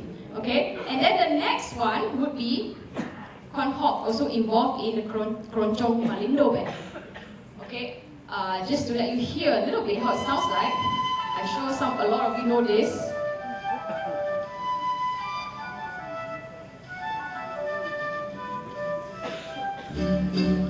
Baba dan Nyonya dari Melaka lepas sejarah dari dulu. Okay, so just a little bit about the song. Yeah, so I got 3 minutes more to wrap up. Actually, I have only one last slide to go. Okay, so you see that, yeah, they were involved in a lot of musical culture. They are very, very active. So I know about this through, of course, the narration of their memories, right, of the past. And of course, I'm not done. There's so much more to go. Oops. Okay, so then this will be my last slide to wrap up everything. Back to the question of why do we sing the songs we sing? So I wrote it down here. It's the continuity of Melaka Peranakan musical culture from the past. It's adapted and evolved through time, but then our songs remain the same, isn't it? We sing it in a choir, right? Because back then we don't perform that kind of bands anymore, and we have a modern 5-piece, 6-piece, 7-piece band, which you see Baba Daniel play, and the photo that I showed with a keyboard, bass, and an electric guitar and drums. Okay, so through Peranakan songs, people, non-Peranakan, know us as Peranakan.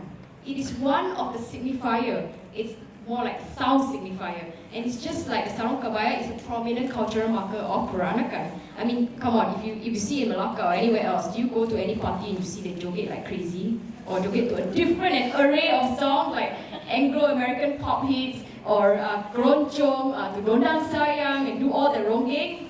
I don't think so. You don't find that, right? You also, okay? So in a way, we become custodians of this kind of song repertoire. If you look throughout Malaysia, you don't really find, a group that has this mixed repertoire that they perform and they sing and they enjoy and they love it. And also they sing Chinese songs. They sing to show that they are also Chinese in a way, right? So, and then, yeah, I think I would end my slide now because I'm going over time. Okay, so kamsia, thank you.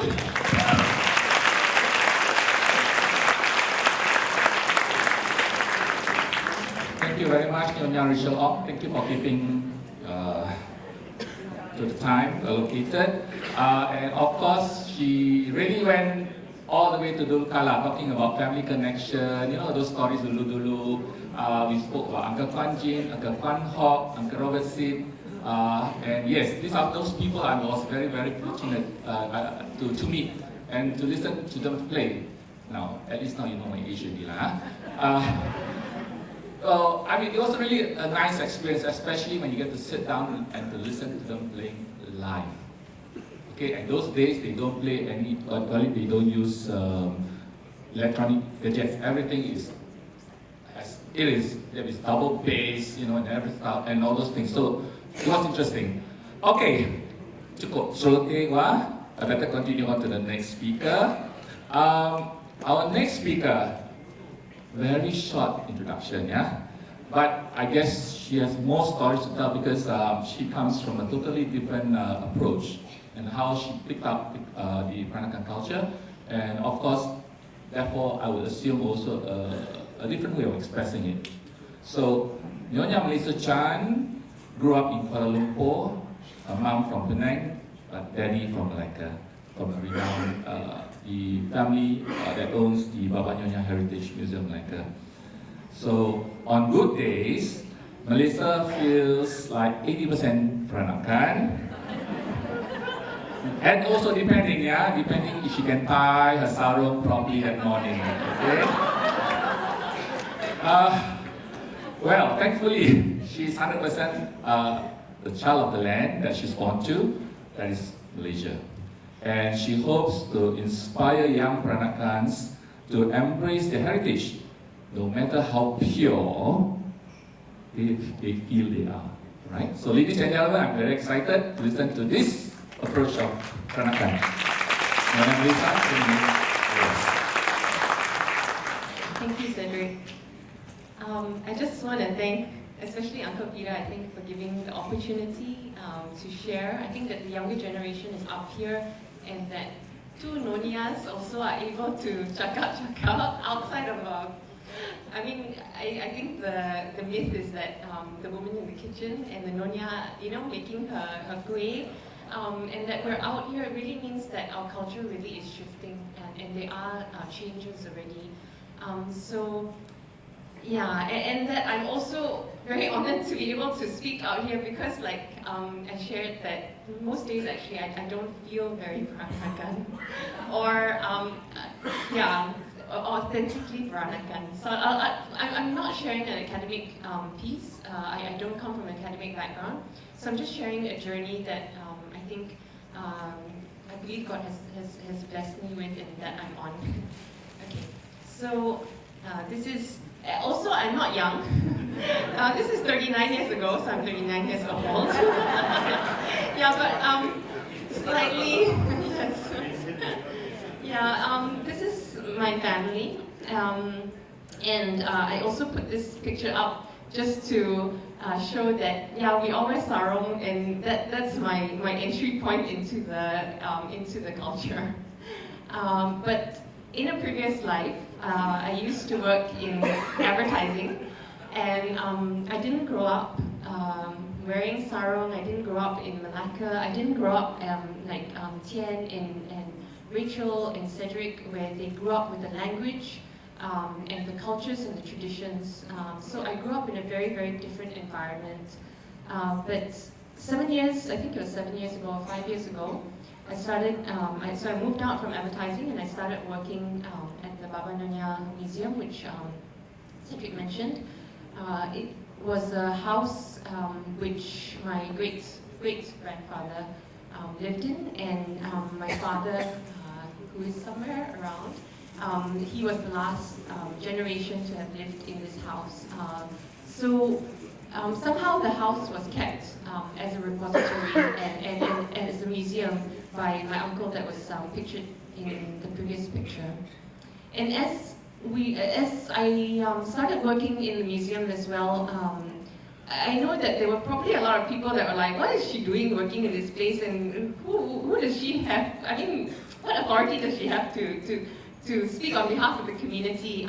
So thankfully, I met this young Baba here, who's from Melaka, and who has a real passion for the culture.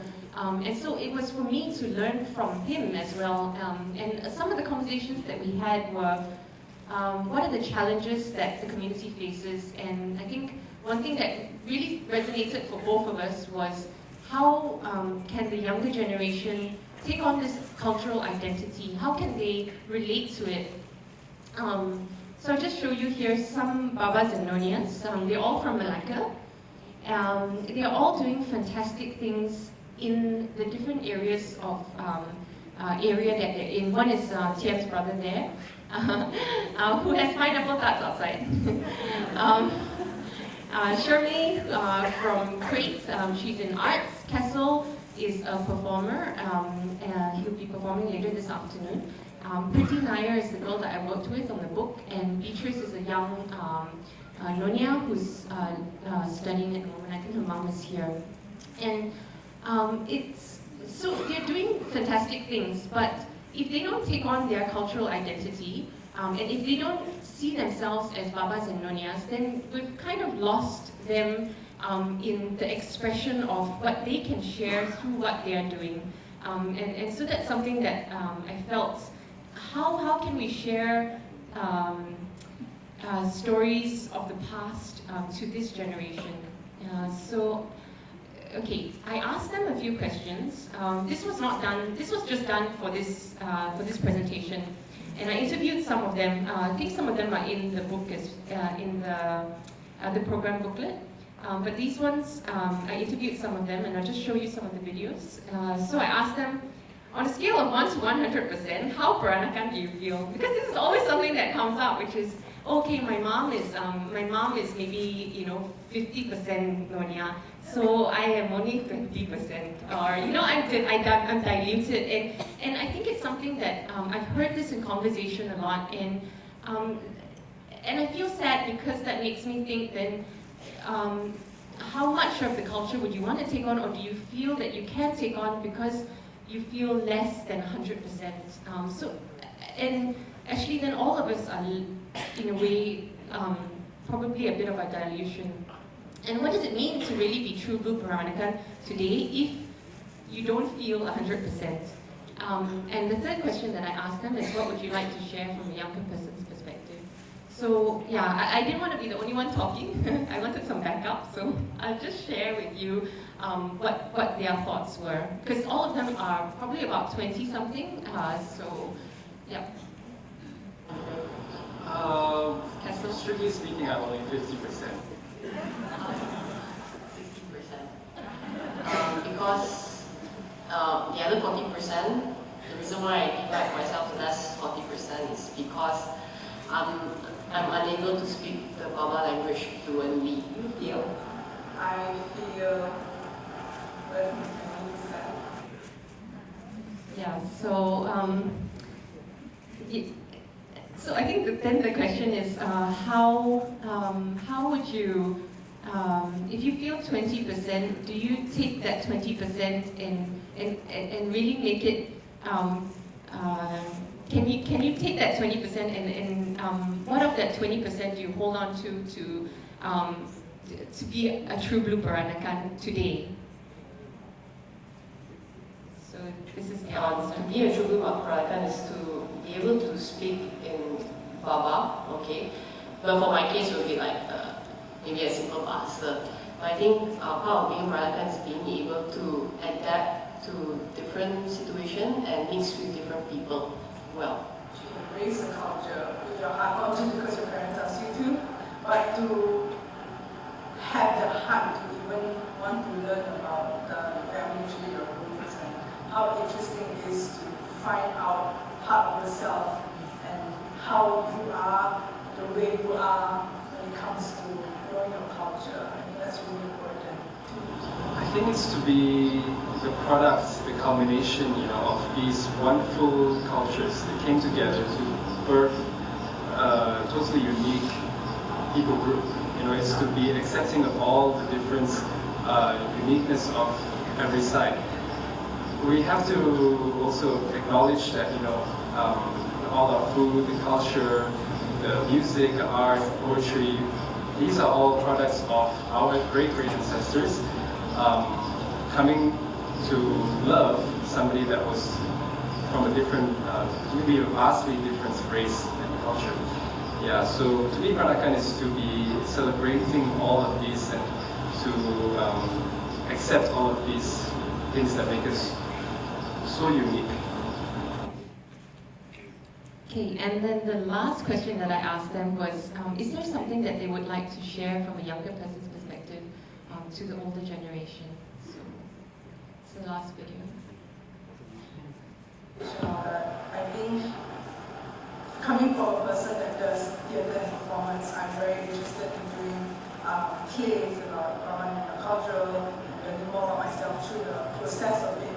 But at the same time, being very afraid to get it wrong, because I know that if I do get it wrong, there will be noises around, and that fear shouldn't be there if the younger generations want to learn more about the Baba Nyonya culture, and that I feel that we need to support each other in terms of the older generation who is true blue Peranakan, to support the younger generation to continue to learn, and even if they make mistakes, don't be so hard on them.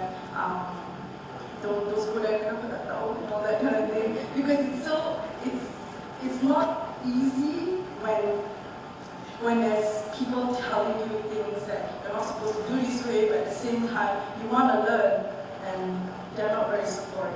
So I feel that it's very, very crucial if the younger generation wants to learn more about culture, that the older generation to support and to, in a way, allow them to be how it is to be. Well, I think from a younger person's perspective, many of us in the younger generation do have a genuine interest and desire, a passion to carry out our traditions and to continue our heritage. And I think for the younger generation, we have to understand and we have to respect the way things were done and try to come to a place where we can sit down and listen to the older generation. But at the same time, I think we should be allowed to put our own generational take, and spin on these unique heritage, because I believe the older generation needs to communicate with their younger generation in Bahasa. I feel like it's important to emphasize the Bahasa language because how it's so useful as a tool to unify people. Because in my experience teaching the younger generation, a majority of them are unable to speak in simple Bahasa, which is a bit terrifying for me because you are Malaysians. So I believe to speak Bahasa is a very important thing. Yep, so I mean that's contextual to Malaysia, which I think the Peranakan language and that our forefathers were able to come here to interrelate with the locals here and take on that language. It's something beautiful which we have, which I think what Priti is sharing is that it's getting lost with the racial divisions in Malaysia. And so just coming back to the house and the time that I spent in the house, my dad actually asked me, would I want to hear stories of the family that lived in the house. And I think the reason why I took on the job also was because I wanted to spend time with family and I wanted to get to know my family outside of just Chinese New Year. And so a lot of the stories that they shared, because a house is just a house, it's just material unless the stories come to life. And so with what they shared with me, I felt that it was so beautiful, but how do I present it in a way that the younger generation would be able to understand and would be able to appreciate as well. And so that's where I met Priti, the lady that is interviewed, and so she's a beautiful illustrator, and both of us probably feel 20%, but we felt that, you know, we have a gift, and creativity is something that, that God has given to us, and can we use that to share our love of the stories that were shared to us, and so that was how this book, Stories of One Melakan Family, came about. From the stories that I heard of the goldsmith that came into the house, in a way to present, instead of just photographs, is illustration. Yeah, so this is the kitchen. What were the stories that happened within the kitchen for the family as well, while they were living in the household? And of course, photographs of, there were a lot of photographs in the house. Could we present it in a way that also told the story? And this was taken during the war, when they were going to go into hiding in Tanjung Minyak. So you can actually see the Japanese flag there. And the other thing I think that also captured my heart is places like Capitol Theatre in Melaka. You know, spaces that were used before by the community. What was that like? So you know, my yeah, stories of how what was it like before when you went into the theatre and all the men would push their hand through. And these are stories that I think even in my generation already the standalone theatres were no longer, and we would go to cineplexes now. So Pretty did a fantastic job of, you know, bringing these oral history stories to life. And this is just one way of sharing oral history. And I think the other thing that happened through this whole process is it actually brought my family together, to work together, to, my cousin is here, and you know, that everybody sort of supported each other to see a story that we had, and it's just one story, it's just one family, of many families in Melaka, of many Peranakan families around the world as well. But it was a special, I think, journey personally for me, and I hope for my family as well, to be able to do this together. So, yeah, and I think as I journeyed through, I also interviewed people in community because I wanted to also hear their stories as well. So this is a goldsmith table because, of course, Nyonya and her bling is very important. So I got to interview people outside in community, and this is Banon Goldsmith. You can see that there's a younger generation there. He also has a desire to keep the trade. Yeah, so I got to know the wider family of Melaka, and to know the wider Peranakan family as well, which is the Kristangs and the Melaka Cheti. Or Cheti Melaka, and so I think through this entire journey, what I think I just want to end on this note that yeah, it has been a journey of discovering roots, discovering where I came from, discovering why this particular land that we've been placed in. Why is this diaspora, and why are we born to our lands?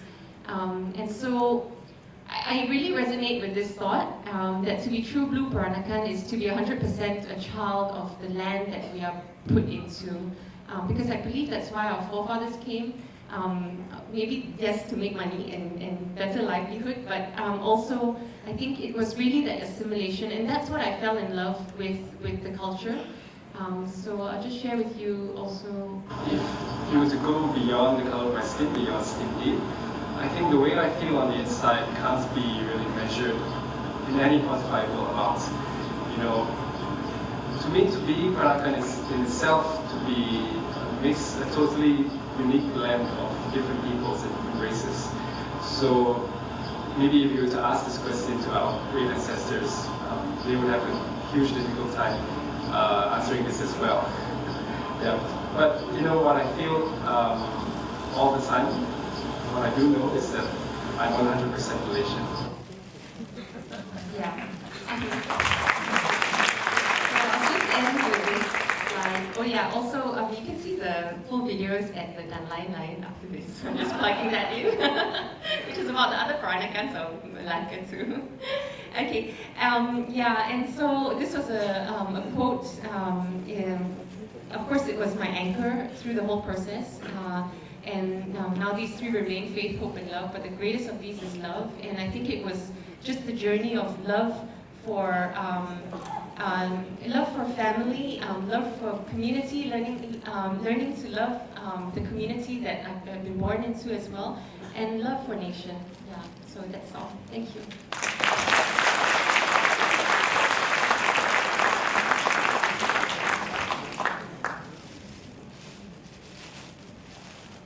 Thank you so much, Melissa. When she was describing about her journey, I think there was this answer that sort of pops up in my mind, because it really tells us that it's okay as youngsters that it's okay to it's human. Like it's not that Datuk mentioned, yes, to err is human, yeah, but forgive is divine. So this pantun rings true. A very simple child, we learned this pantun during our primary school. Buah cempedak di luar pagar, ambil kalah, tolong jorokkan. Budak-budak ni baru belajar. Kalau salah, boleh betulkan. Betul? Yes. And then we always say also at home, alah budak-budak jatuh tu tak apalah, kasih dia bersih sikit. Because when they fall, they learn to experience pain. From that little pain, they will be able to adapt and to learn and to grow, to feel more pain. If you don't give them the opportunity to fall, jatuh sikit lah, lain kali jatuh, lu siap lah, jangan you are in trouble. So, we allow them to grow through that hard way. Okay? So, yes, we need to be compassionate too. Alright? So, on that compassionate note, let's move to the only ton in the panel of speaker today. I have not finished my statement. Wait, relax. Very vocal girls nowadays, yeah? Very good Nyonyas. Alright, let's hear now from the Baba. Baba Li Yuan.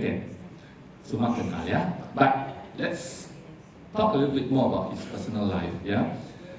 A fifth generation Baba from Melaka, now the manager of the Baba and Nyonya Heritage Museum of Melaka, which he joined after completing his postgraduate study in the National University of Malaysia, that's my alma mater too. He did research on the identity of the 21st century Baba and Nyonya for his master in philosophy. Born and bred in Melaka, he spent most of his childhood days with both his Nyonya grandmothers, Mama Kandang and Mama Batu Rendang. Now, who is who? Yeah? Mama Kandang is your paternal grandmother, Laima, and the Guama is Mama Batu Rendang. So you know what's Laima and Guama? Mesti tahu kan? Anak Guama semua ni kalau tak tahu ni balik kena belajar lagi. Being passionate about his own heritage, he's very much involved with the Baba and Nyonya associations in Melaka, being a member of the Persatuan Peranakan Cina Melaka, PPCM, as well as the Vice President of the Persatuan Peranakan Baba Nyonya Malaysia. During his years at the Baba Nyonya Heritage Museum, he has had the privilege to receive the visit of many dignitaries to the Baba Nyonya Heritage Museum, including His Excellency Li Keqiang, Premier of China, and His Majesties the King and Queen of Sweden. Oh, I didn't get an opportunity. I'm jealous. His most memorable encounter would be that with the Chinese Premier, as being a Baba that is able to communicate in Mandarin. You know, this Baba can speak Mandarin. This Baba cannot speak Mandarin. The generation gap again, yeah? Let's continue from that. As he was introducing himself in Mandarin, the Premier of China suddenly abruptly stopped him and asked him, why is he able to converse fluently in Mandarin, being a Baba? you know, the people, Okay, so let's hear what this 讲华语 Baba is able to share with us this morning. And let's welcome Baba Li again. Okay, good morning, Babas and Nyonyas. Now, first of all, I have to admit that I'm a bit nervous. It's not easy to speak about Baba and Nyonya in front 600 strong Babas and Nyonyas in this hall. On top of that, my boss is also around. I don't know whether he is Uncle Henry. Cannot see. Okay, doesn't matter. I will be sharing something very personal. Yeah, as you can see, today's forum is very informal because we all know each other very well. Okay, now, my study was about the Baba and Nyonya identity. Why I did this, it was because a lot of people came to me and asked, how do you identify yourself when you talk about Baba and Nyonya? Because it all started, when I was in Melaka, I don't feel it. When I go outside or go to school, for example, when I was in my primary school, yeah, people have always known that I'm a Baba, and there's no issue about it. They know that, oh, yeah, his family don't speak Chinese, but the parents sent him to this school to learn Chinese. That's it. But when I went over to the university, when I did my bachelor's degree in UPM, and then when I introduced myself, initially, or perhaps my complexion, people thought that I'm a Malay. I don't really look Chinese. Okay, not too bad. Okay. But however, when I introduced my name, then they would like, oh, so you're a Chinese. I said, not exactly true. Because I'm a Baba, I said. Then they said, oh, you're a Baba Nyonya. Okay. So do you take pork? I'm like, yes.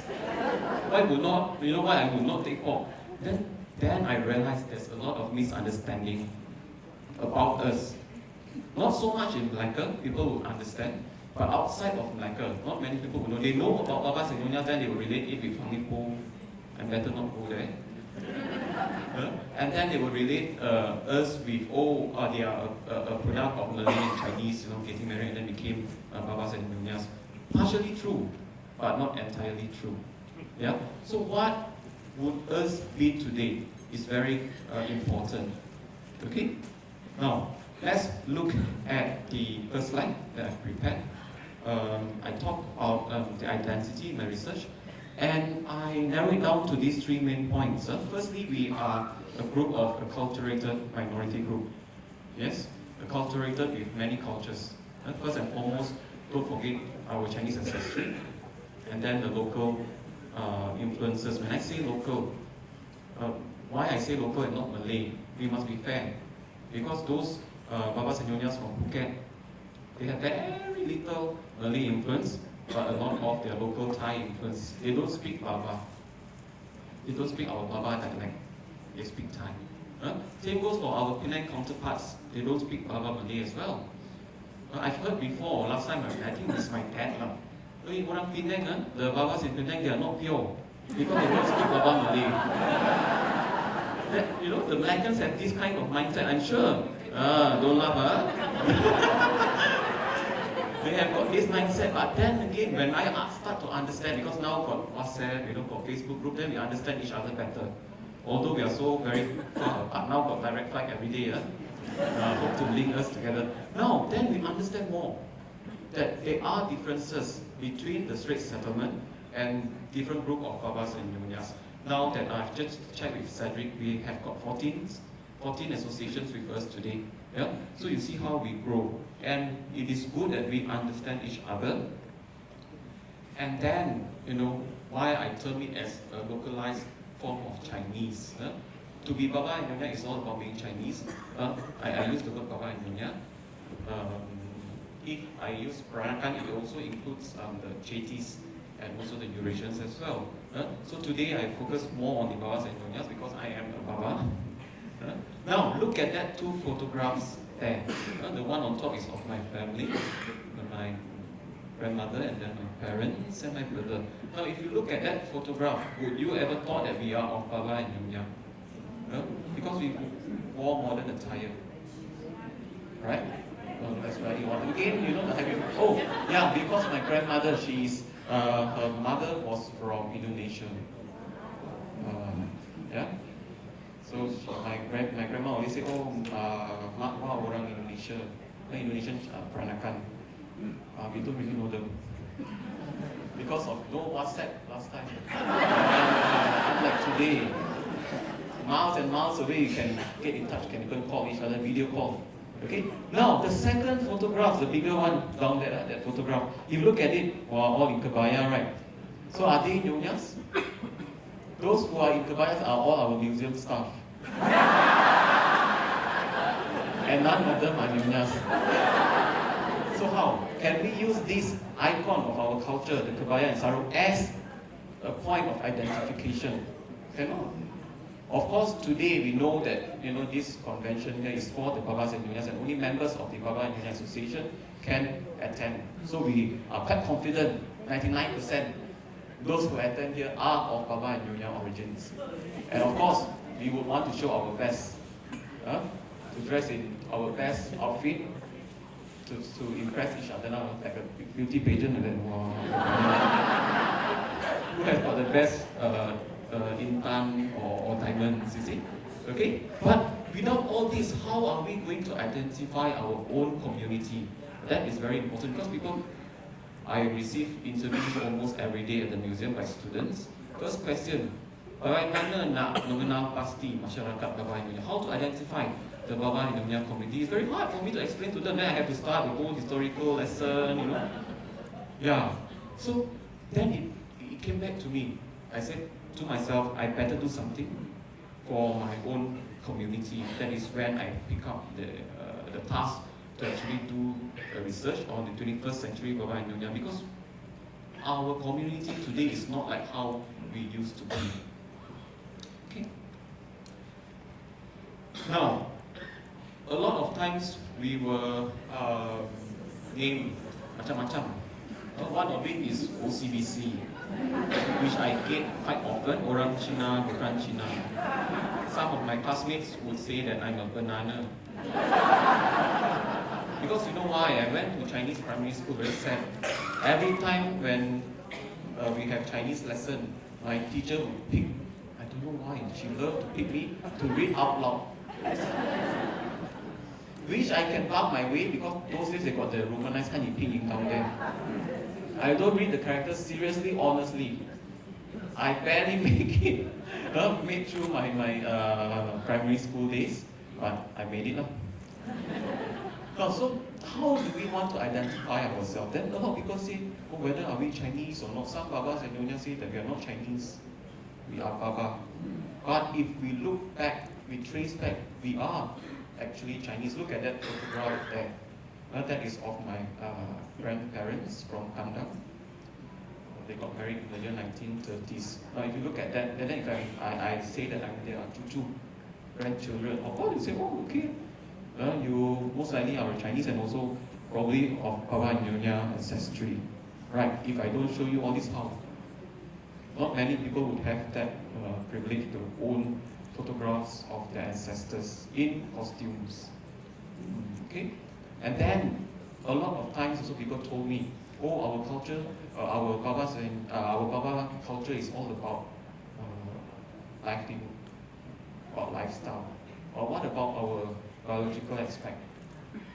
Because when I did my research, when I started it, I kind of agree that, our culture is all about culture and lifestyle. But then someone highlighted to me, what if somebody out of the out group, that means people not of Baba and Nyonya origin, practice and live like one, speak like one, can she or he be considered as one?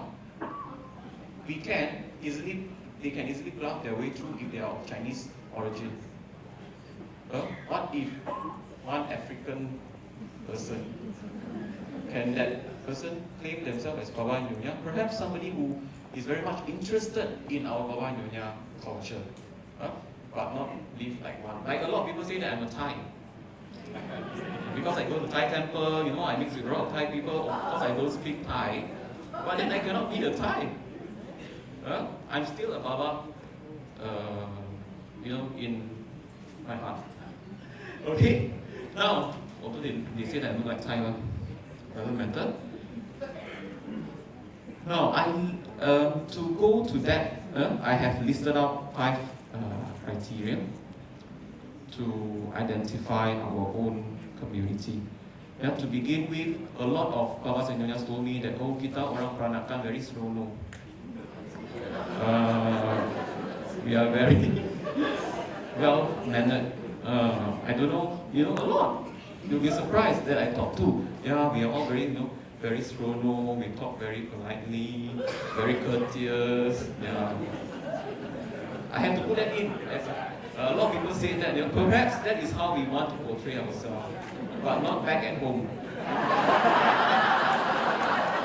But you'll be surprised when I ask them. The first thing they will mention to me is that, oh, we are all very slow. We do things all very proper, prim and proper. Even our cakes are so well done. It looks good. Even if a tsunami comes, all the cakes still stand there. And taste also must be very good. Okay. Next would be language. A lot, because I interviewed the babas and nyonyas of Melaka. Sorry, I got no time to go over the whole Straits settlement, so I focus only on Melaka. A lot of people say that to be a baba, you must speak a Baba, especially my dad. He found out that I'm going to present today. He said, you better speak Baba. I said, how to? Ingat semua faham gua cakap Peranakan. Bukan semua reti. Okay, so we have to accept that in today's era, a lot of younger babas and nyonyas don't speak the patois anymore. We have to accept that. I'm sure if you look at your own family, look at my own family, my younger niece and nephews, they all went to Chinese school or English schools. When they speak to my grandmother, the bahasa buku teks came out. Saya mahu yang sebelum. It hurts my ears when they are so used to speaking in the Baba language. But we have to accept.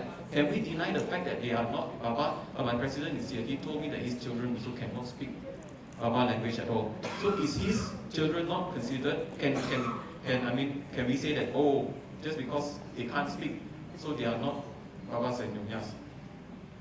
Even Melissa, she don't speak, but she is still one.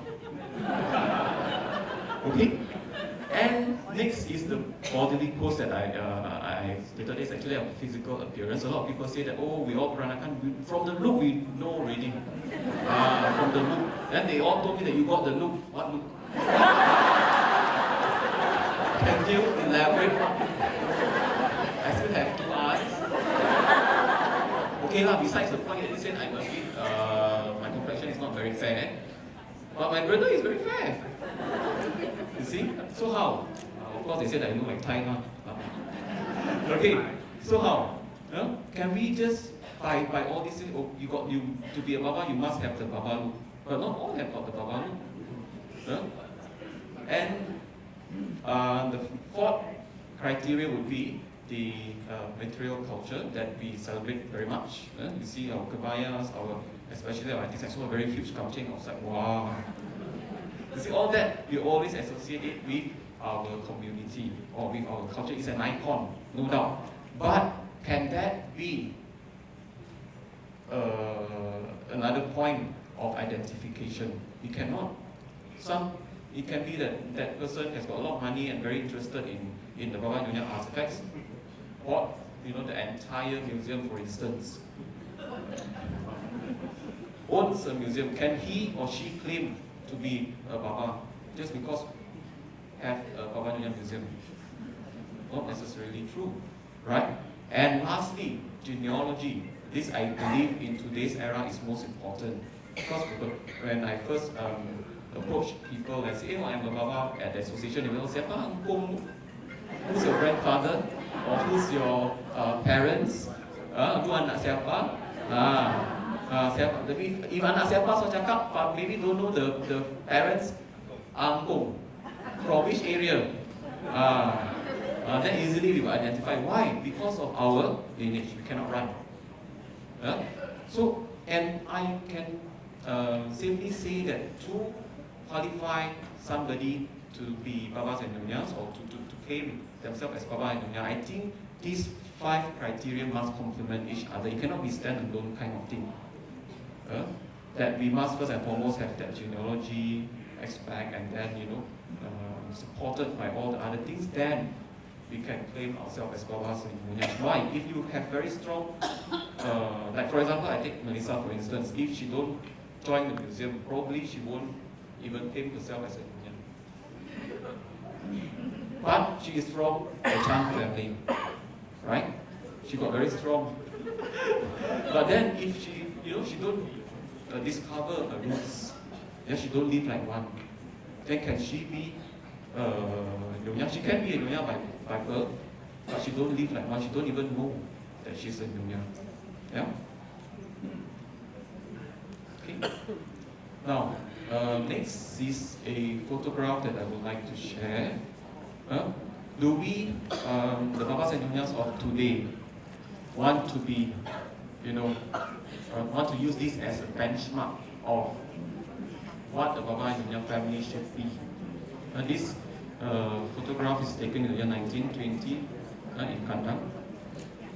Okay, look at them. There's no even kebaya yet. All of them, even the young little girls, the girl that is wearing baju panjang. But today, the Nyonyas have, evolved and wearing kebaya instead.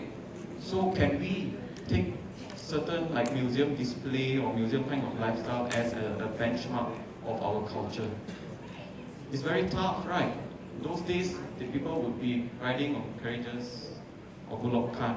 Now we drive car, we even Grab. Yeah? And I would always like to use this very good example, sama belacan. Dulu have to tumbuk, pound, and giling, right? Now we just press one button.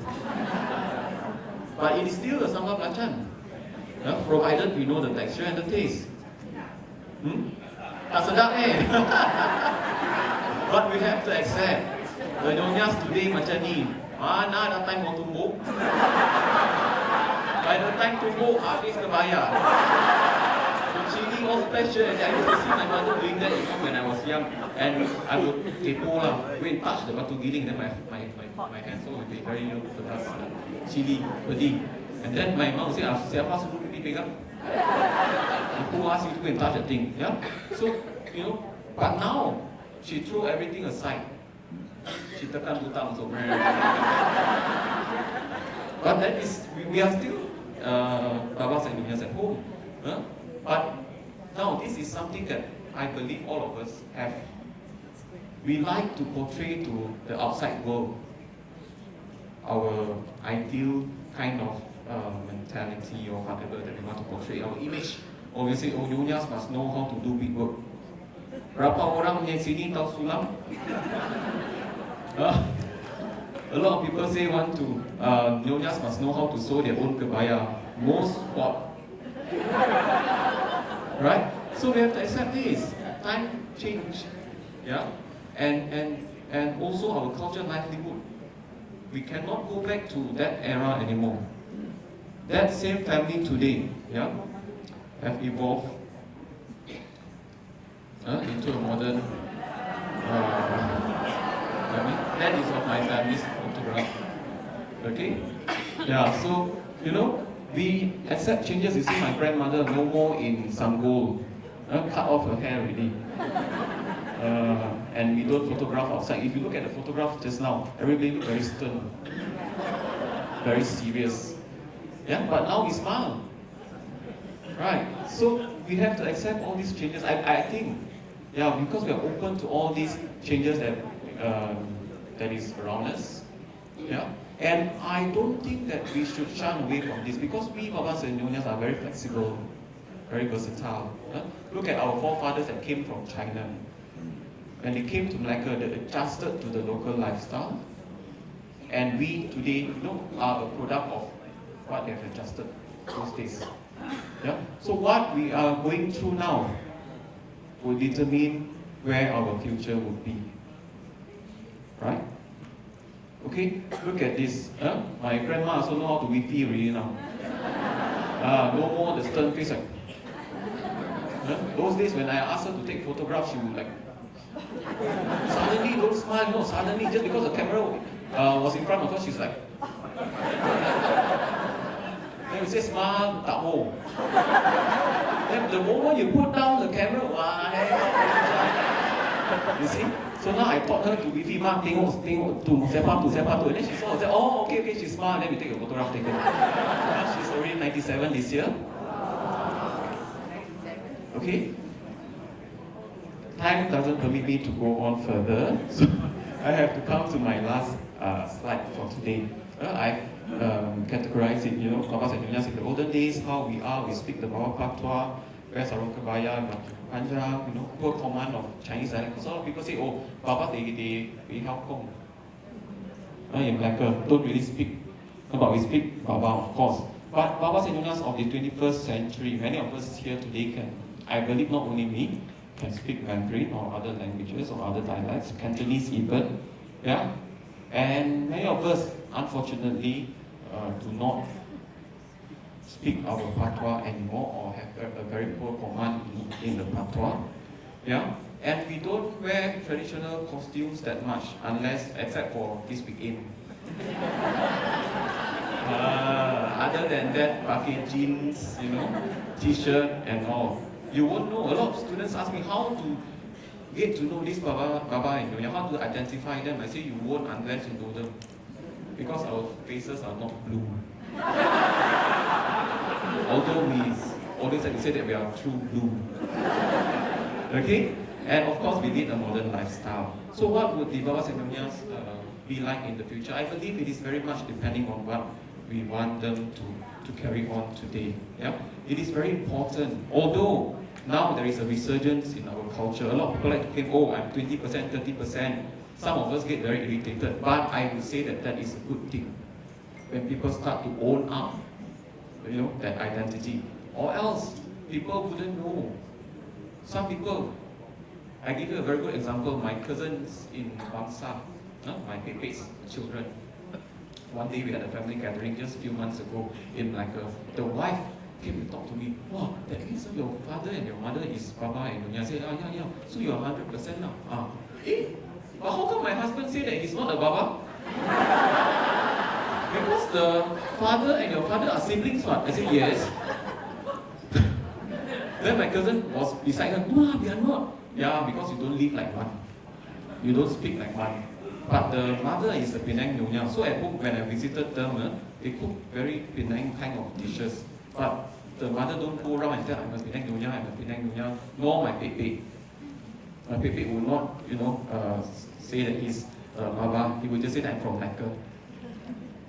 So the children, my own cousin, don't go around and say that I'm a Baba. And people won't know unless they say, oh, I'm related to Tien. Oh, then you must be a Baba lah. You see? So if our own community, our own future generation don't start to take this ownership of our own, don't be proud of our own identity, then the hope for the culture to continue is very, very, very small. Yeah? Why?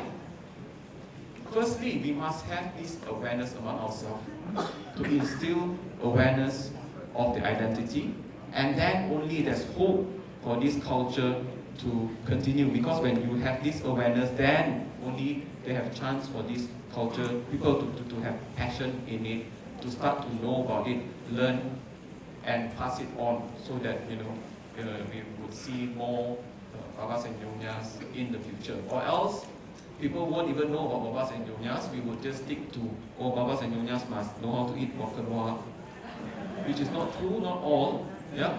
Lately, my cousins' children from Singapore, they have been coming back every year, but the past 2 years I noticed they would take photographs of food first. And they would always say to their parents, must go to Macho's house. Excited to go. Why? To take photos of the food and to share in the Instagram or what, to tell people that, oh, I'm having peranakan food. I was like, we have been having this every year. Yeah, you see, so now there is an awareness, which is good. They start to take the ownership. Yeah, so with that, I hope that all of us would do our part, not just put the burden on the associations. All of us here are very much involved in the association or the museum. People would say that, oh, you don't do outreach programs for the youngsters, but if you don't bring your children, how?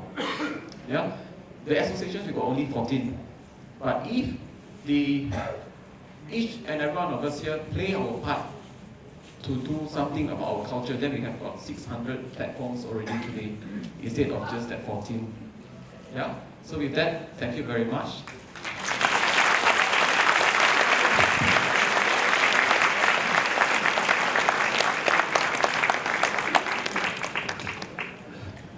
I love the younger generation because they are very obedient. Yeah, when I say 20 minutes, cun dia kasih gua. Alright, I have this difficult duty of summarizing what they say earlier on. Then after this, we'll open we'd like you to fill your questions. We have about the session till 12:30 for your lunch. Then after that, you have going to have a wonderful afternoon, yeah? All right, I'll start off with what Rachel, the youngest amongst the lot, yeah, mentioned earlier. I think she spoke about the construction of identity of the Babas and Nyonyas through music, and citing the formation of the Banya group and the historical links to the formation of the group, how people musically inclined, the families, they were all actually, the people who actually mooted the idea were people who were actually musically inclined and were very passionate about those songs. And encouraged the people to sing, our members to sing. And you know, those days, I remember those days when we had this issue that, you know, when the youngsters went onto the stage, they said, no, lu budak-budak, lu semua boleh naik panggung. Tapi kita orang tua-tua ni, kita orang bertapis-tapis. Meaning that you are all people of higher status, therefore you cannot go on stage to be seen. Now, after 10 years, I saw that reversal of role. The kids shied away from performing, but the older generation actually took the mantle to go onto the stage to perform. I think there was this realization that that they need to do their part now, since the kids were all like too tired already to perform. Yeah, and that's how the Banyas lasted up to today. That perseverance, wanting to perform, and also because the Baba and Nyonya community is now widely promoted in the state of Melaka, and therefore the association receives many invites to perform. Now that actually spurred them actually to continue performing. So that helped very, very much in the preservation of the Baba Nyonya culture, at least in Melaka, in the form of music, and perhaps at this moment we're starting to dance. Nyonya Melissa, her journey of, her very interesting journey of being a non-Peranakan to someone who is now 20%? No, I think 80%. She did her sarong right today.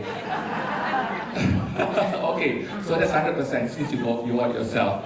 So it's a journey about self-discovery, I think, and based on her experiences and also interviews with her friends, I think there is this issue about wanting to know more about yourself and wanting to celebrate this uniqueness in ourselves, but we find it difficult to express it because we do not have the basic knowledge. And I think the cry for wanting to learn is very, very obvious. And this is where probably we as we call it the elders in the community, is to reach out to them. And one of the platforms is also to do outreach program. We don't wait for them to come to us.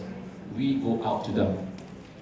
Yeah, because if you want to wait for them to come to you, you know, it's like already you have this generation gap, and if you don't bring yourselves down to that level, how would you expect them to communicate with you? Yeah, so we don't have to wait for them to come, but rather we actually we take the initiative ourselves. So, and she also stresses on the importance of stories, and I'd like to add on, yeah, that stories is the soul of the shell. If you have a beautiful shell but there's no story inside, it will just be a museum piece. And exactly that's what Baba Nyonya Heritage Museum is, a museum. But if you imbue story about the people that lived in the house, what was done in certain parts of the hall, who sits there, how they were dressed like, what do they do in that hall, that, that would create more interest in wanting to know what happened in the house. Of course, we fight shy to tell people about the skeletons in our closets and everything, but sometimes I felt that we should share a little bit of this tribulation, because it helped us to grow, to be a better us, because then we will not go back to this and do the same problem again. And finally, Tian's story spoke about identity issues. Him as a young person who went to a Chinese school, Chinese medium school, having to ward off all this, so what call it, who are you question. He also spoke about the issue of being technical babas or nyonyas versus practicing babas and nyonyas. Technically, in your case, you are born as a peranakan, but in practice probably you fail, yeah. But versus someone who, now this is a bit challenging, yeah. Someone who practices the culture very very well, now may or may not be of the peranakan stock. Now, how do you place them? Okay, this will be something food for thought afterwards, yeah. And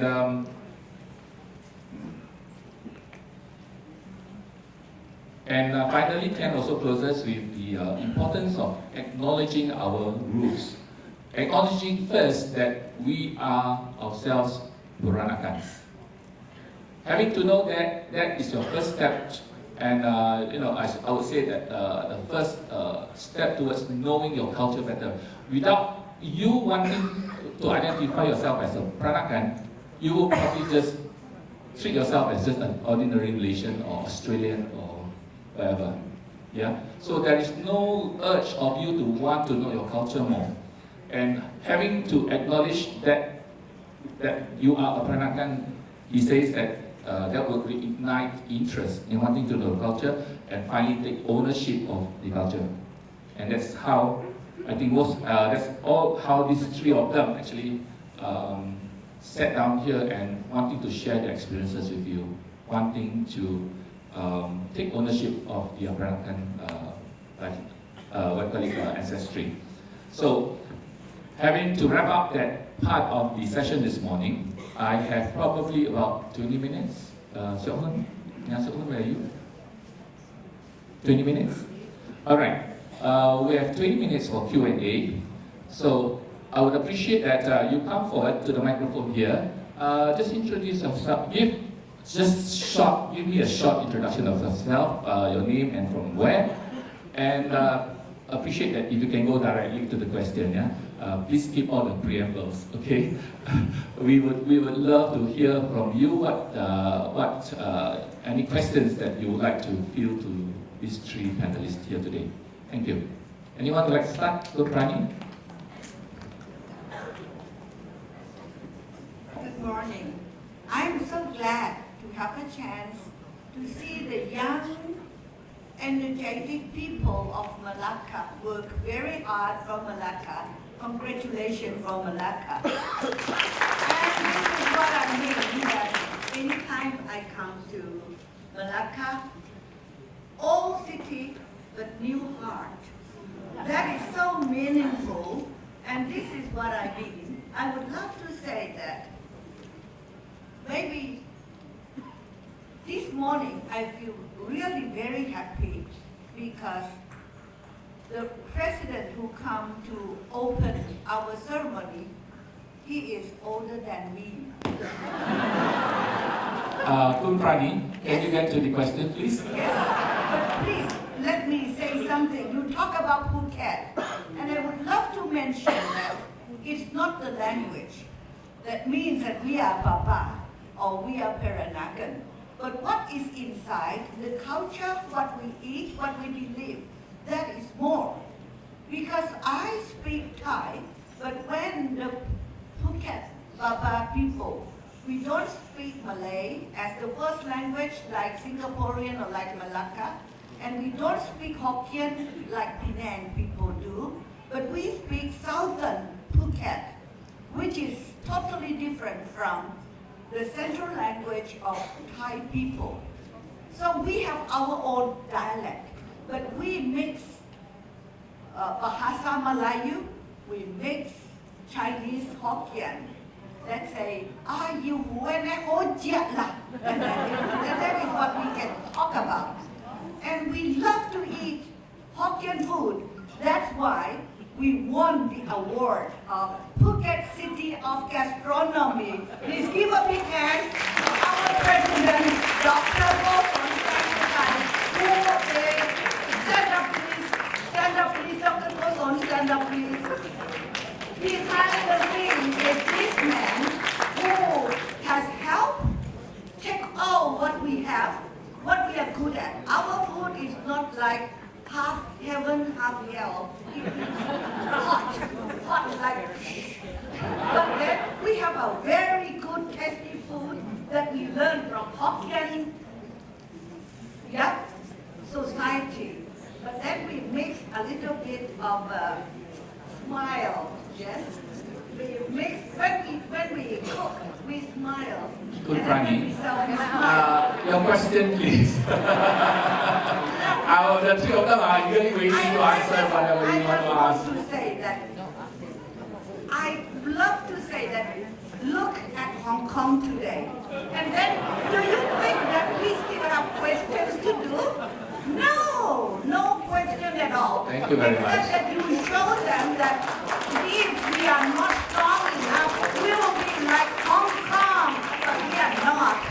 We are the children of the hard-working people that migrated from China 150 years ago, and we are now happy Thank in a you. new land. Thank you very much. Appreciate it very much, good Rani. Yes, Dr. Ong. Sorry. Apologies, Dr. Ong. He actually waited at the microphone earlier. My apologies. My name is Baba Brian. I just wanted to point out the fact that we can actually pass on the Baba culture through osmosis. What do I mean by that? Okay, now I actually have not consciously identified as a Baba for decades. I'm in my 50s now and it just ignited now. Why? Is because when I grew up, I'm surrounded by Babas and the Baba way of doing things. Okay, so today when I go into a Baba museum, literally my cells in my body are ignited. When I see the Dong Genjing, I can smell the Genjing already. Yes, the question please.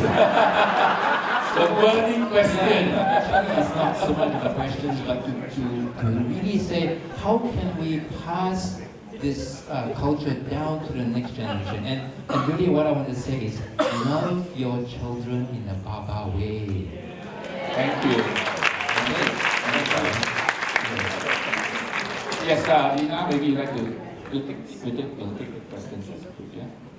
First and foremost, I would like to commend the three of you for keeping the flames of our culture burning bright and burning brightly.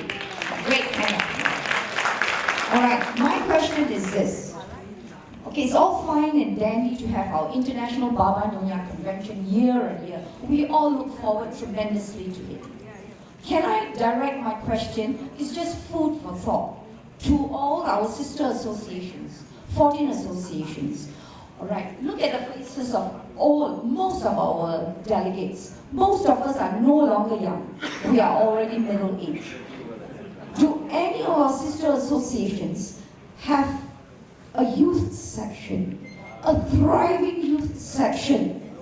At least give them a platform for them to encourage the young, the children of the members itself.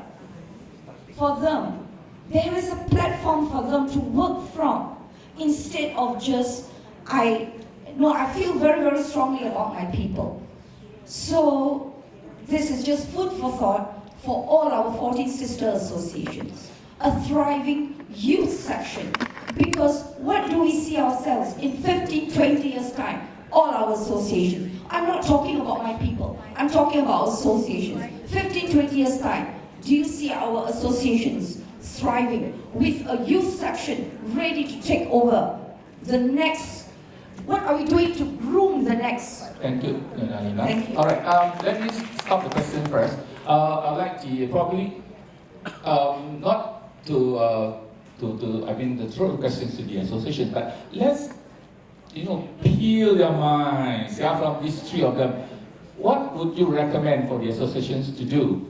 Okay, since you're in this hot seat now, tell us. We'd like to listen to you.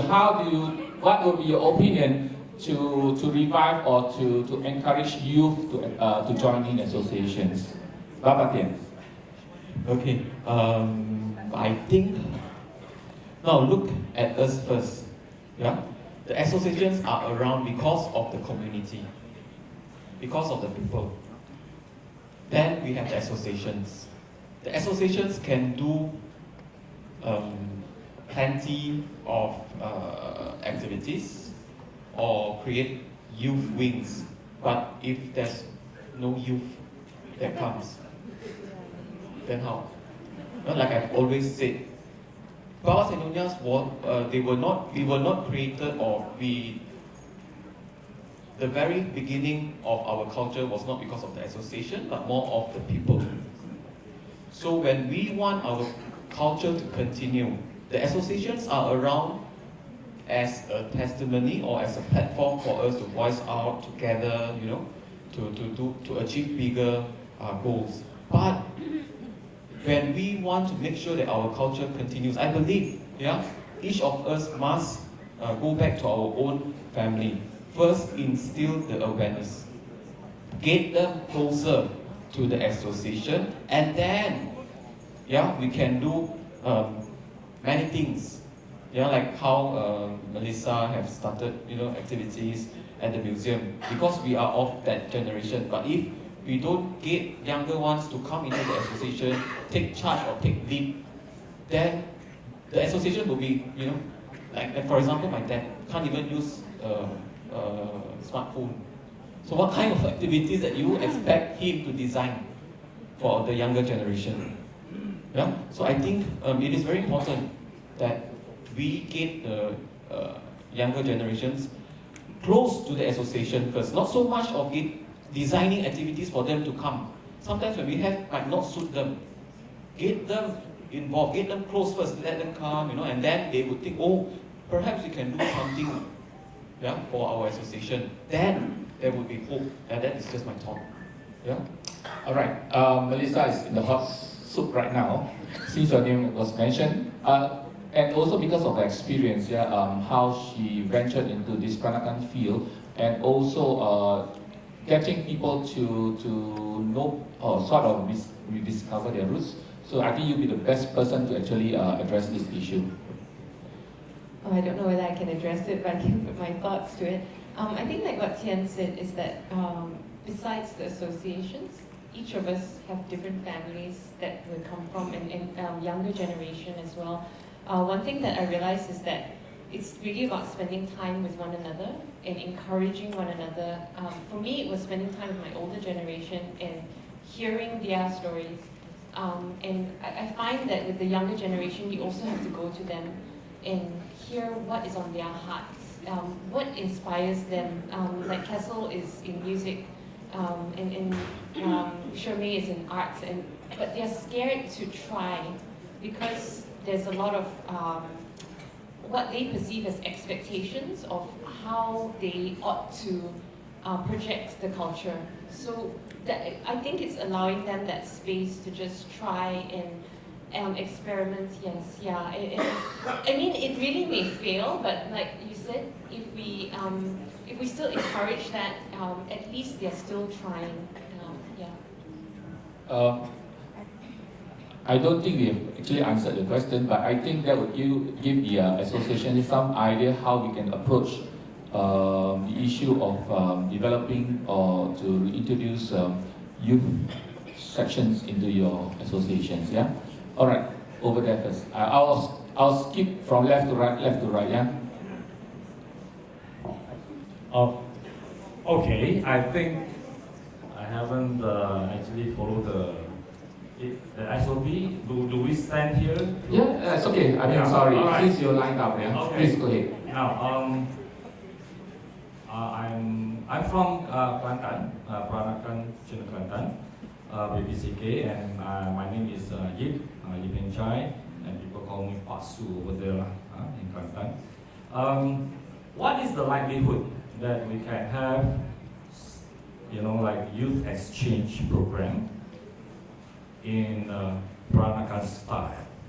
I think this would help because, like my son, I would ask someone else to talk to him to draw his attention and his awareness about something which is probably easier for them to accept.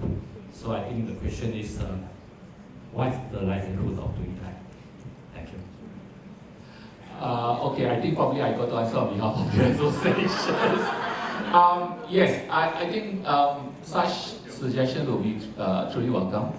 I think probably we just need to work on the logistical issues, that, and then which association, which in the first place, to which group or association that you want to have this exchange with, in the first place. You need to identify them first, and then to work on the nitty-gritty, like how big the group is and everything. But that has got to be done between association on an association to association basis. Yeah, so that is a possible encouragement for youth to actually share knowledge and also probably, reignite their interest in Surabaya. Surabaya. There's no association in Surabaya. Oh, okay. All right. Again, the logistical part, you probably need to approach an Indonesian association who can help you out with that. Okay. All right. To my left. 10 years ago, I wrote an article. Your name, please. About Your name and where you're from? Lim Chin Lam from Penang. Actually, I'm a Melaka Peranakan native. 10 years ago, I wrote an article about where we are going, where the culture is going. And I had a very pessimistic notion that the culture was going to, actually it was dying. And what we are doing every year is a celebration of nostalgia. Right. Luckily, I find that it is not so. And I feel that there is some research which is very interesting. And I'd like to know a little bit more about that. And that is where there are statistics.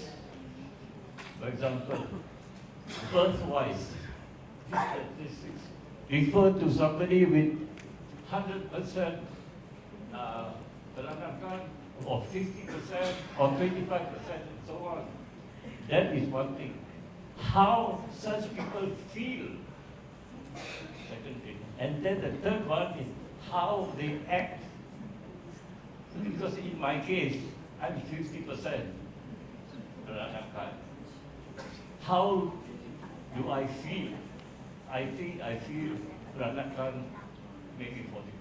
Okay. How Thank do you. I act? Only about 20% Peranakan. All right, understood. So with these statistics carried out over different communities in different locations, it would be interesting to know why we feel that way. And with this, I think we can find new ways, new ideas of continuing the culture, not only continuing, but revitalizing the culture. Right, thank you very much. I assume that's a comment, right? Not a question. Yes, it's a comment. Okay, thank you very much. Sorry, Dr. Ong. Thank you. Oh, okay, just hang on.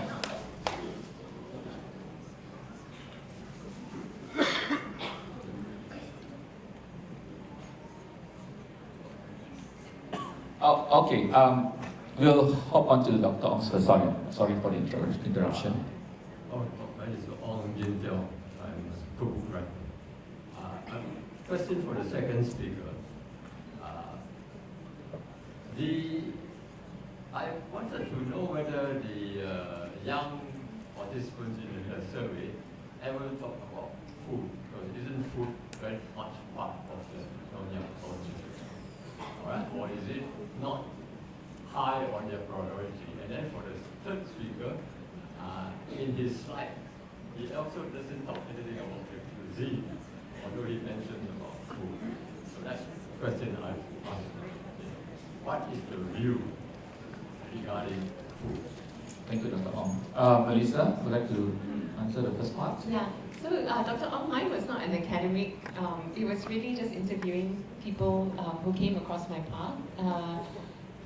Food, I think what I saw, for instance, my auntie would like to make pineapple tarts, and that was handed, so when she passed on, the utensils was actually passed on to her granddaughter, and that was something which the granddaughter kept. So what we did was we photographed the utensils, that, you know, the traditional way of making the pineapple tarts, like you have to pinch it. So I saw food as a way of bonding. That was the way which I think, the lens in which I saw it. Because I'm not really a foodie, but I saw it as a way that brought people together, brought the family together as well. Yeah, okay, come back to food. Yeah. Why I did not mention it? Now, food is a very important part of our culture. Yeah, I categorize it under actually commodity goods, but because of today's presentation, I have to change it to material. I'm afraid if I use that very academic term, not many of us would understood. Yeah, and I believe the only aspect of our culture still very much seen today would be the food culture. Why? Because people, no matter old or young, rich or poor, have to eat at least 3 times a day. And we will eat something that our grandmother used to cook. And so the food culture is very much in us still. Yeah? And it's a very important aspect of our culture. However, I think it has got enough attention. Enough attention that I believe there are many. When we talk about babas and nyonyas, it doesn't mean just food.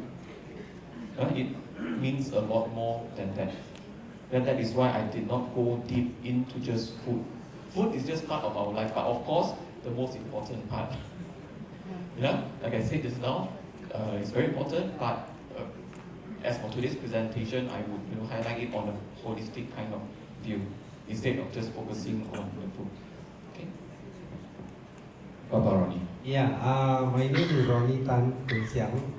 I'm secretary of the Peranakan Association Singapore.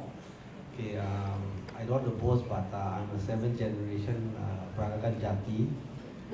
Now, our forefathers, they actually created the culture of the Peranakan, or rather what we call Straits-born Chinese. Now, this structure actually subsisted and lasted for about 250 years, simply because many of the cousins married cousins for generations.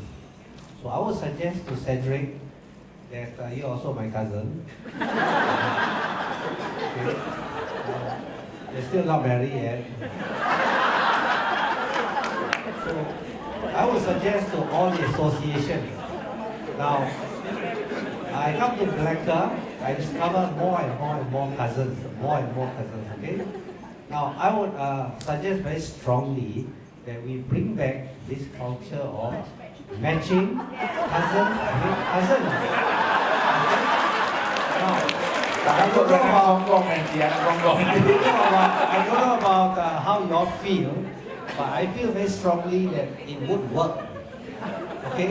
Now, we don't have to force people to love each other, but in the first place, if we bring enough people, there's enough critical mass, it will happen. Okay? And we'll have I will have my belacan back and my Thank you very much. Can I respond to that? You know, these days there's this dating app called Tinder, right? How about Peranakan Tinder? All right. Final question for this forum. Yes, and back to the lady, Nyonya Vivian. Hi, I'm Vivian Tan from Singapore. I have a question for all three panelists. Hearing from everyone today, do you think Peranakan's Got Talent will work for all the 14 associations?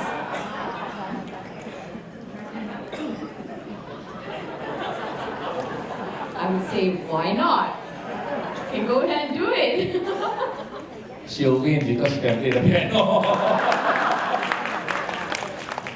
Bapak Tien, your comment, please.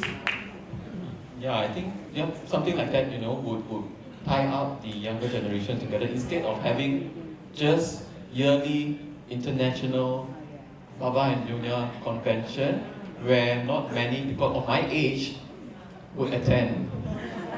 Yeah, so perhaps some things like that would gather the younger generation, and that can be a starting point for us to stay united with all the apps, having around now. Of course, not Peranakan dating apps.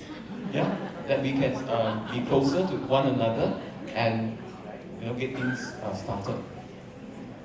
And Melissa? Okay, sorry, I want to respond to something. On a serious note, I've been hearing questions and all that sentiment from the floor saying that, how to keep that culture, how we go on.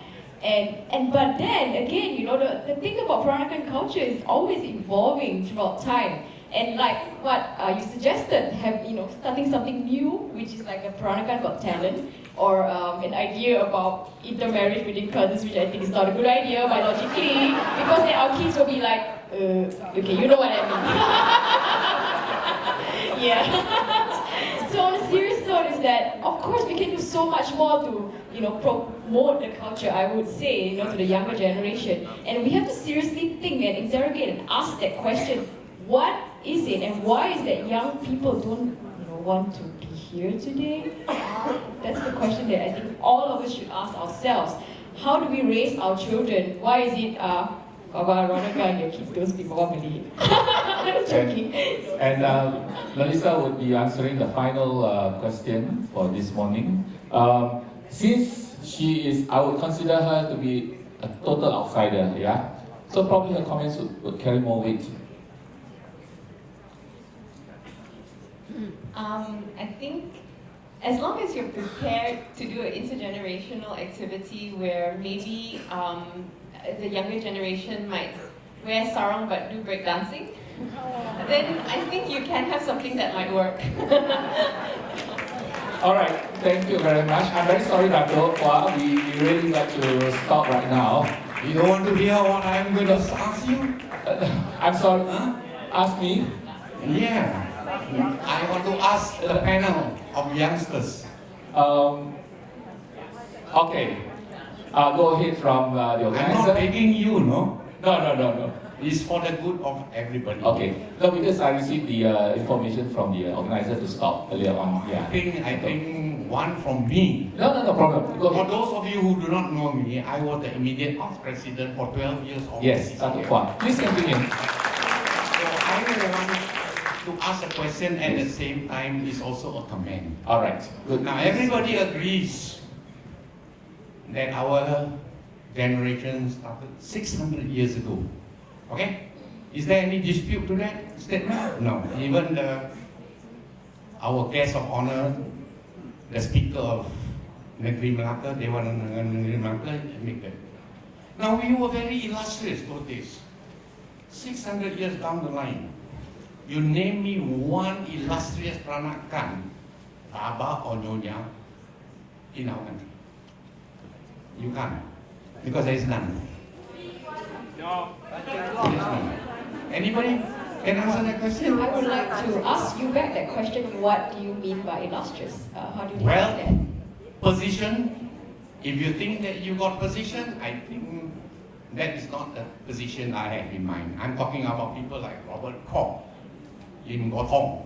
They're all from third wave. Why? I think maybe because, I'm answering the question myself. I don't want it. I want you to answer. You are young. That's what I want. Youngsters, but not like Syed Siddiq, no? The Minister of Sports. who got no working experience and looking after the interests of the elders. So of course, my question may not be pleasant to the ears of the youngsters. But since you are going to take over, you are going to be our future, you must also listen to what we have to say. What we went through is different from what you went through. You generation Y or whatever you call it, you went through good times. If you name me one Peranakan who's rich, I will name you 10,000 Peranakan who are poor. And I come from that category. And you too, Frederick. I know everybody. So sometimes we have to, when you are there, don't think about your views only. You must think of our views here. Look at the age group. They're all senior citizens.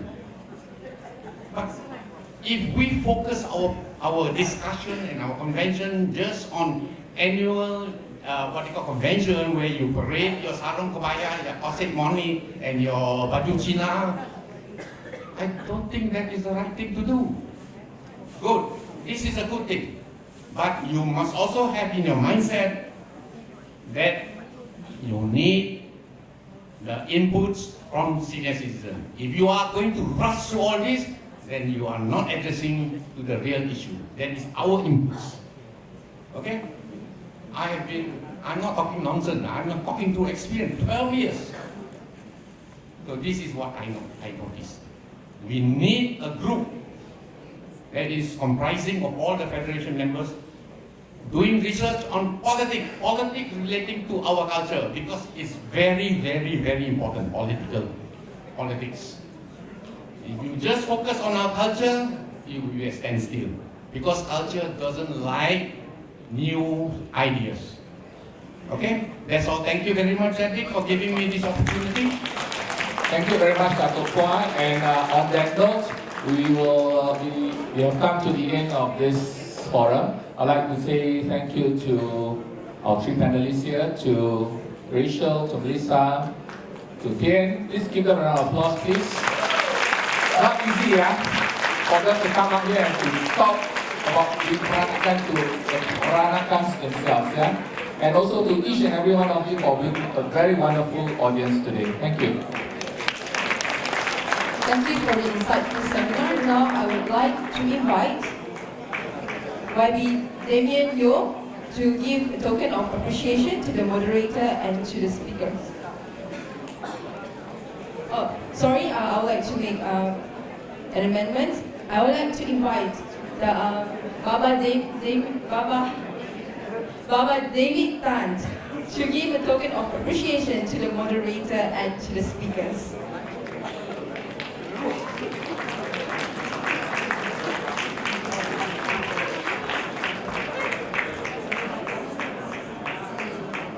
And I would like to invite Baba Cedric Tan to receive a token of appreciation.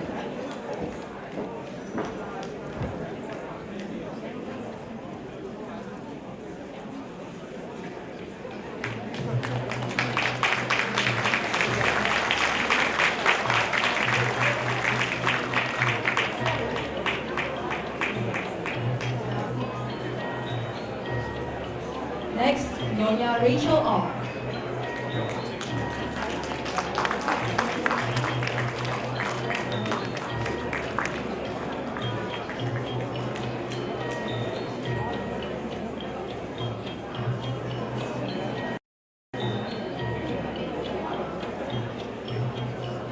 Next, Nyonya Melissa Chan.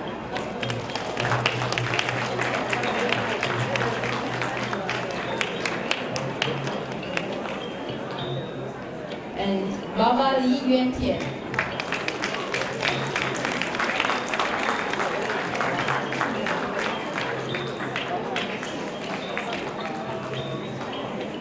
Thank you, Baba David Tan.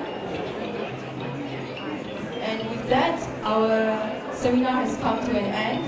And all of the delegates may have their lunch now. And for lunch, there will be 3 outlets. So please take note of which outlets your association will be in. There will be signage at the lift and outside the outlets that you may refer to. Also, attention to the presidents. The president's meeting will be at Bilik Teratai at 2:30 p.m. And after lunch, for those delegates who want to go to Bendahara, may wait at the lobby at 2:30 p.m. Sorry, Bendahari. Yeah, please come over to the Bendahari if you want to see young Peradakans. And Lisa Kim is giving a talk as well. Yeah, book launch and musical performances. Here's also an announcement. For those who want to go to the church, the next service at St. Peter's Church at 5:30 p.m. today, and you may meet at the lobby at 5 p.m. And for the St. Francis, the service will start at 6 p.m. today. For the Sunday's Mass service, will be at St. Francis at 7:30 a.m. tomorrow. Thank you. Have a good day.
Enjoy yourself while you're still with us.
Cantik Bibi memetik bunga, ramuannya wangi si bunga rampe.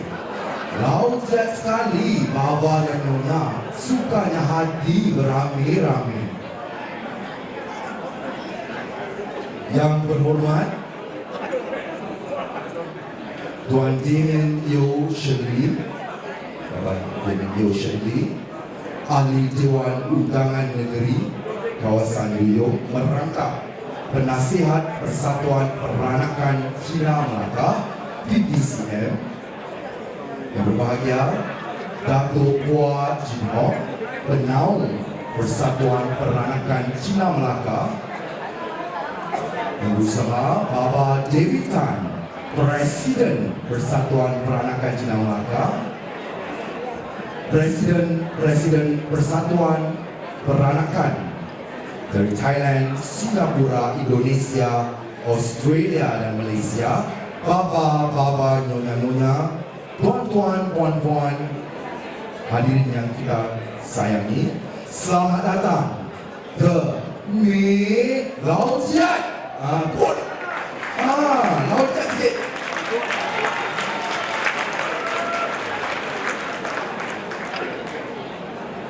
Nyonya borong si pisang raja, beli sedikit si lemon nipis. Baba Peter Ong rajin bekerja, dulu koncit, sekarang kempis. Ada lagi satu. Dalam tempayan pelihara sepat, pelihara di reban burung terukur. Dulu hitam, rambutnya lebat, hijau uban, rambut semua gugur. You know why? Dia sibuk sama kita punya convention, sampai makan pun tak kenyang, orang kata tidur pun tak lena, mandi pun tak basah, semua gugur. Jadi apa kata kita sama-sama dengarkan ucapan alu-aluan daripada Baba Peter Ong. Tepuk tangan laujat-laujat.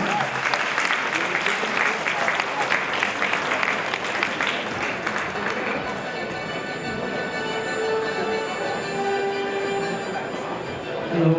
Tolong tarik depan sikit. Apa khabar Nyonya-nyonya? Gua tengok tadi bapa-bapa mata belia-belia sekali. Macam mana ni? Wah, this is we get away from tradition, you know, like we have this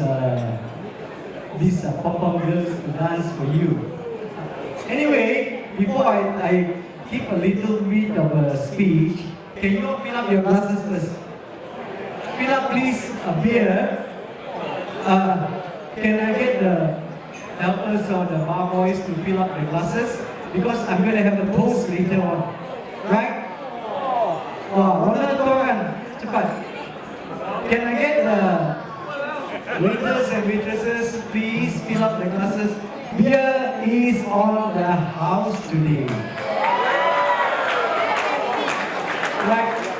Drink wisely, yeah? Okay, anyway, let me start with a pantun. Masak sambal petai udang, beli petai di pasar pekan.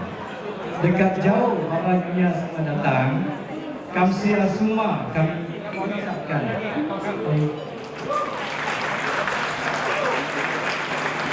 Alright,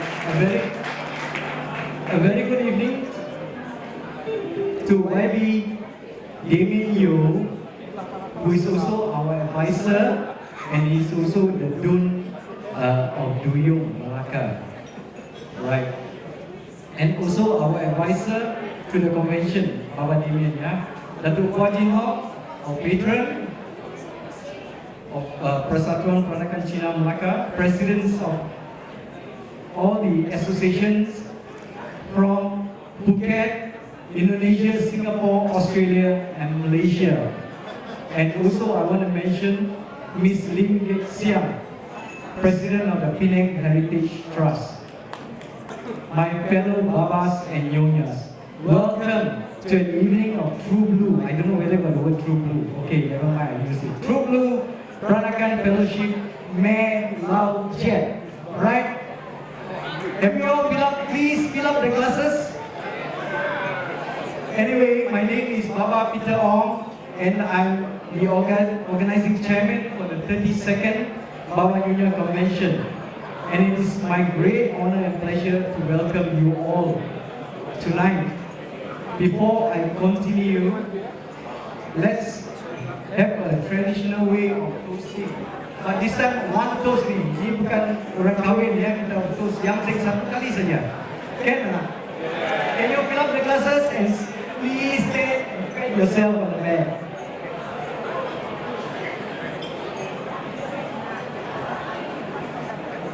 Raise your glasses, please.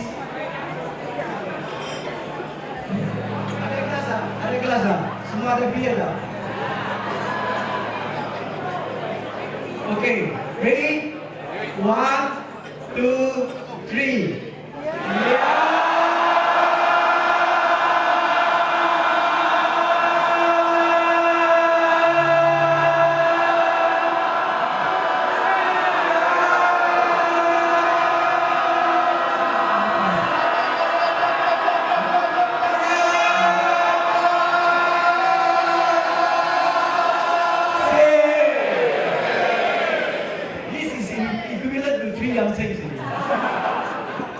Alright, please, thank you. Come here. Alright. I would like to say thank you to each and every one of you for being here tonight. We are very pleased to be able to welcome those of you who have been with us for a long time, especially the founding members, as well as those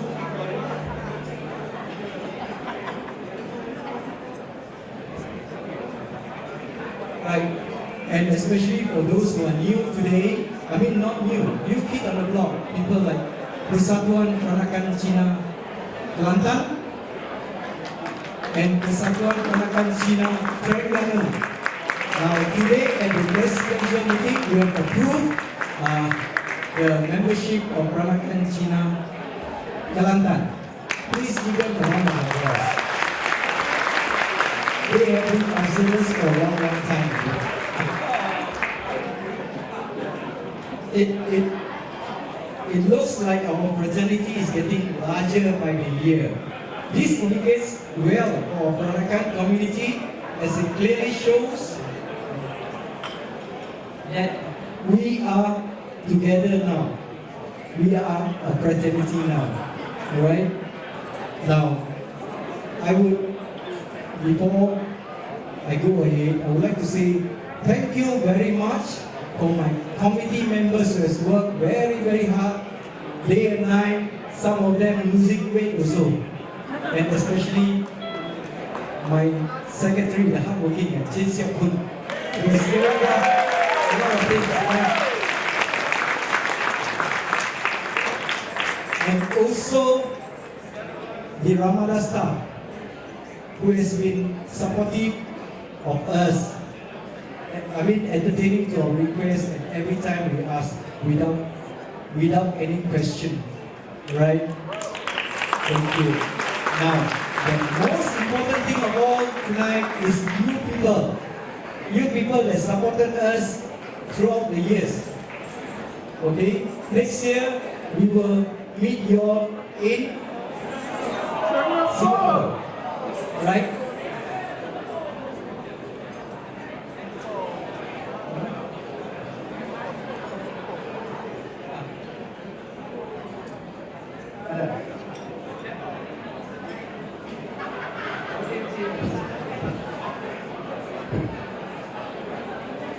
Alright, we are indeed very grateful not only for your presence tonight, but your support in making this convention a success. Even after the deadline, we kept getting request after request for participation in this convention. Yeah, and then it is with a heavy heart that we, the organizing committee, have to turn them down. We just could not accommodate anymore. We were at maximum capacity, as you can see tonight. It's 61 tables, 610 people tonight.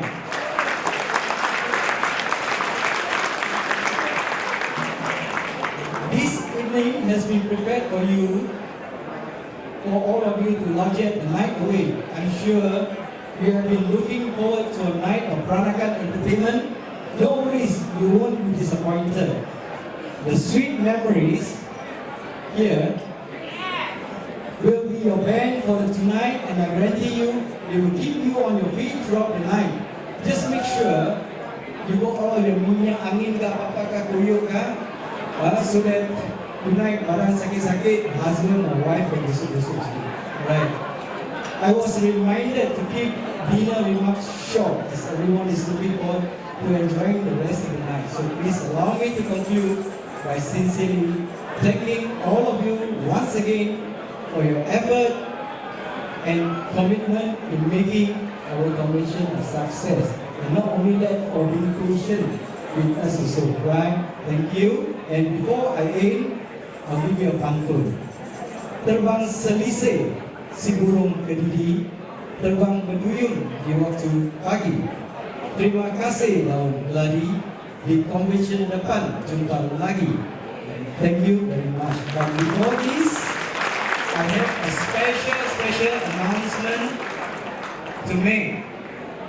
Today, it's Colin Cheese birthday. The president of KIPAS, the Peranakan Association of Singapore. Let's give him a song, the Peranakan way. Happy birthday. Let's sing a happy birthday song for Colin Cheese. Happy birthday, Colin Cheese. Happy birthday, Colin Cheese. Happy birthday, happy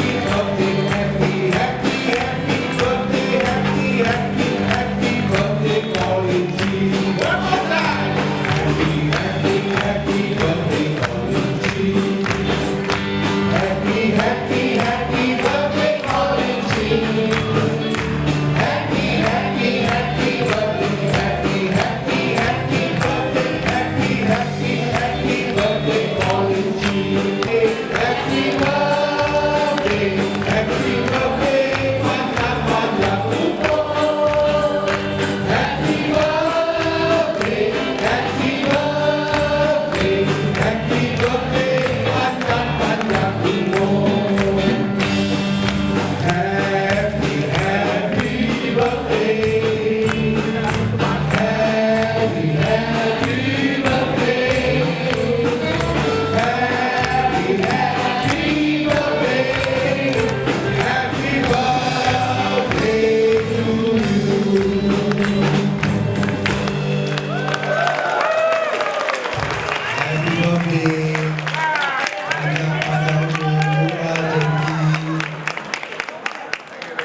Sialah.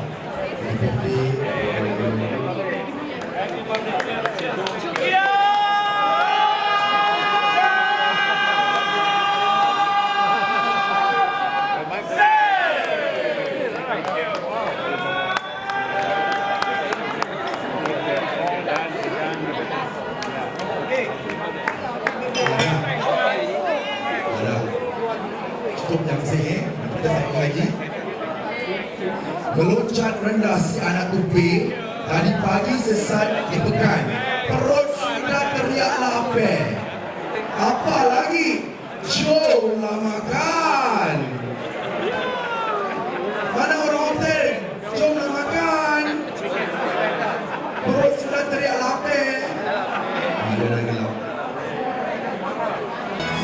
Itu dia.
silakan jamu selera. Sambil-sambil jamu selera nanti kita ada persembahan, kita ada show satu persatu. Jadi kita isi perut kita dulu. Nanti kita dah kenyang, kita boleh jogging apa rame-rame. Ini malam las. Jadi mesti melocak-locak lah. Silakan ya. Siap. Tahun depan Melaka tempatnya convention Baba Nyonya. Well, sudah 1 tahun kita jumpa lagi. Kamsia banyak-banyak. Terima kasih, thank you, kakunka, for your presence and support here tonight. And I think for all this, you all deserve a big round of applause.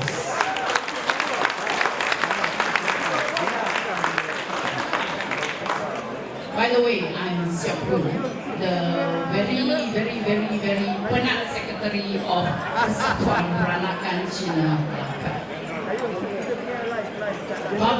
Baba, Nyonya, ladies and gentlemen, tonight I'm proud to present to you our homegrown and talented performance of Persatuan Peranakan Cina Melaka.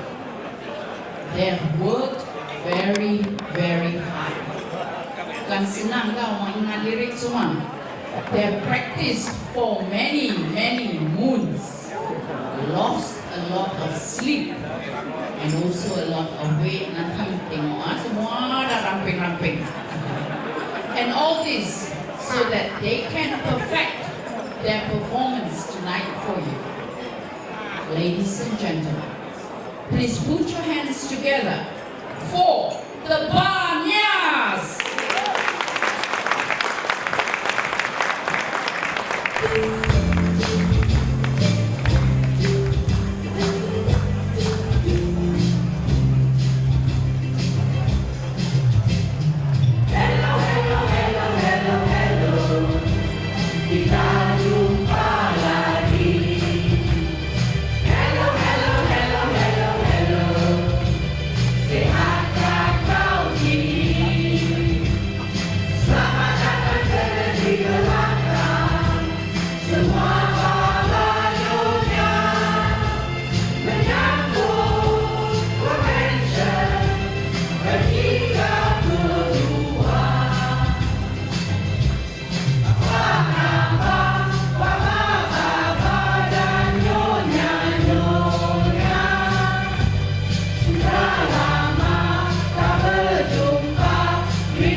And to our friends from Phuket, Sawadika, thank you for your support, Kakunka.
Terima kasih.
Association, Peranakan Indian City Melaka Association.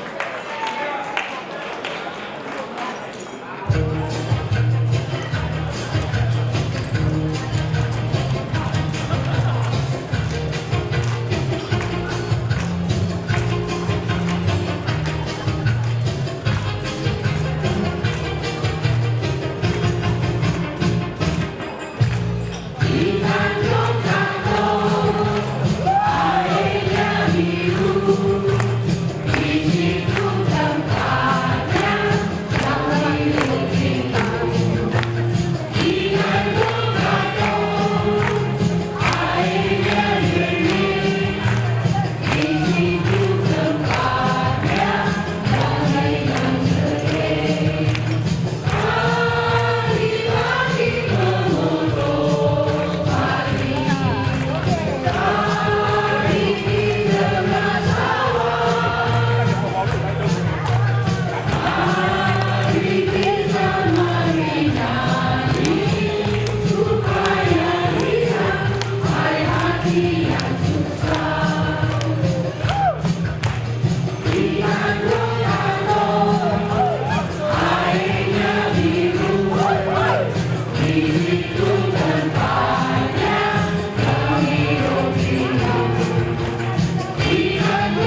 here tonight.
And last but not least, kita niya orang. From Penang, Kuala Lumpur, Selangor, Terengganu, and Kelantan, apa kabar? And to all the beautiful people from Melaka, we sayang you.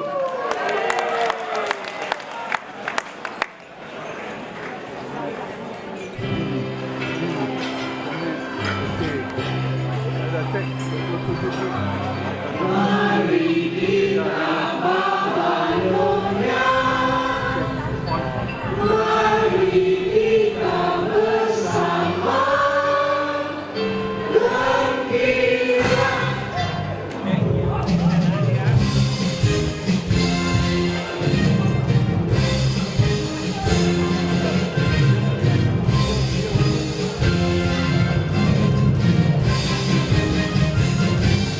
Rasa sayang, rasa sayang, sayang, lihat Nyonya jauh. Rasa sayang, sayang, rasa sayang, rasa sayang, sayang, lihat Nyonya jauh. Rasa sayang, sayang, kejaduan raja bidai, pecah terlepas di gunung saji.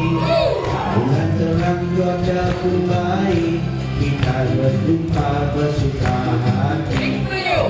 Teman-teman batang kemuning, tepat sampai ke ujung batang. Saya lupa masih baik kuning, sambut nyambut tuan-tuan datang.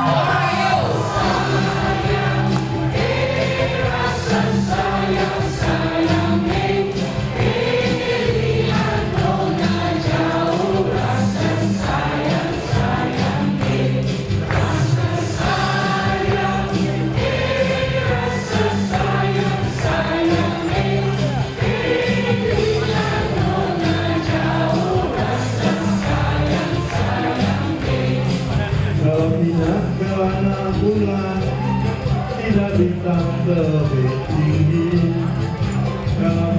Karena tuan-tuan tidak saya datang kemari. Very soon, kau berlima tahun, sayang selesai di masa emak.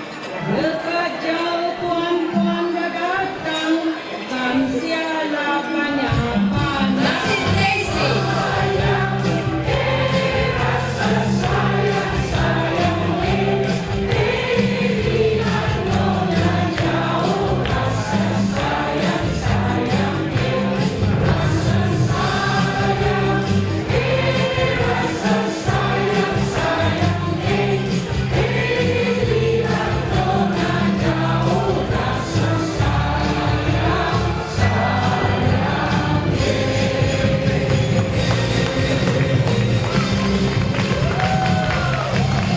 Big round of applause for the everlasting Nyonya. Thank you.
Miss Helena.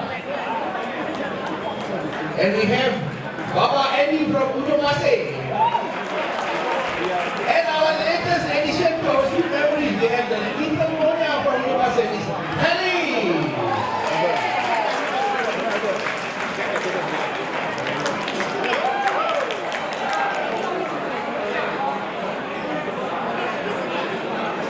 Ada 100% Baba.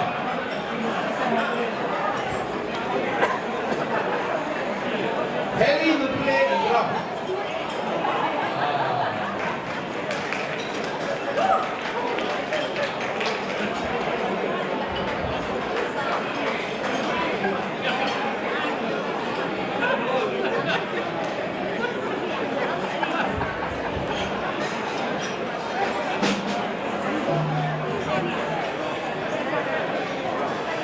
So ladies and gentlemen, are you ready? Baba dan Nyonya, are you ready to rock?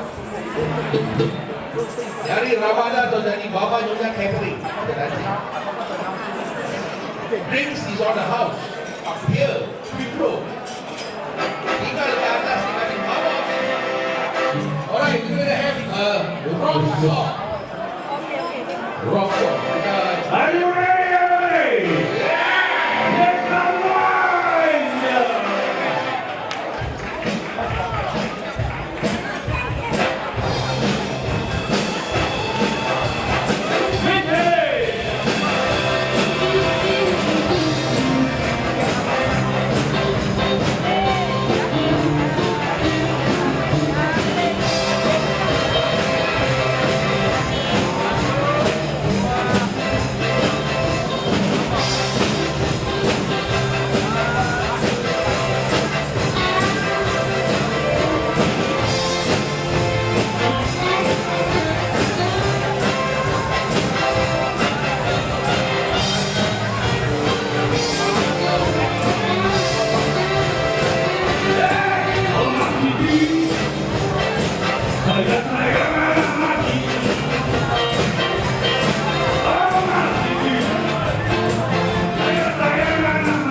Alright, now let me introduce you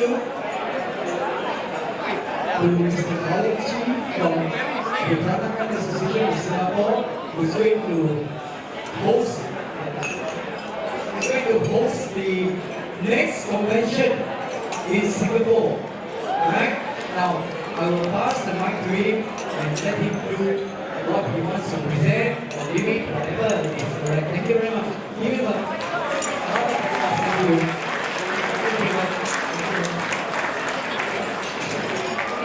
I'm quite sure you enjoyed the party. And if there's anything that we can learn from Melaka that we can duplicate or try to improve on in Singapore, it is to make everybody happy. Let's give them a hand. Remember someone from Singapore, Vivian Tan, the author of Han Kim Sing's book. She launched the book in Melaka this year, and she said, wow, I'm not so sure that the launch is going to be so good because everyone seems to be having fun rather than being serious. And she was really a bit worried that the launch would be just too serious. And as it happened, it turned out to be a real party for her. So I think this is something that Melaka is good at, something, it's delivery of happiness, so to speak. And it's a simple KPI that I've given to my organizer going on for next year's convention, and this is what we're going to do. We're going to try to deliver happiness, apart from just talking about culture, having makan, or having a dessert. These are things that we ordinarily do. Next year is Singapore's 100, our association's 120th anniversary. So it's going to be something memorable. Hopefully it is going to be memorable because it's good rather than because it's bad. And there are three elements that we are thinking of. Makan is one, obviously. So we are taking particular attention on the kind of food that we provide, the service that we provide along with it. The second is a bazaar. It's not going to be an ordinary bazaar. We're going to take the best of Southeast Asia, we're going to invite them over to Singapore to participate in our bar bazaar, or bar bazaar, so that you can get to enjoy, to buy, to even participate in the workshops that we're going to organize for that. The third element is the symposium. The symposium was how this convention started many years ago. And we should really be going back to the roots. The theme of the symposium that we're going to have next year is keeping our culture alive. And to a very great extent, it just naturally follows from this year's theme in Melaka, which is the memories that shape us. We're going to talk about succession.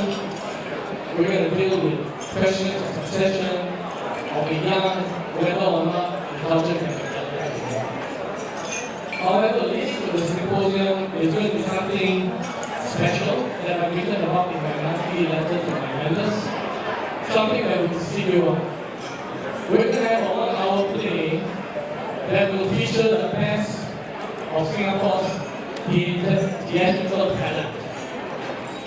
For the very first time, if you happen to be successful in registering for the convention, we're going to bring together two of Singapore's or maybe even the region's greatest production actors, representing two different generations. We will have Ivan Kane playing the role of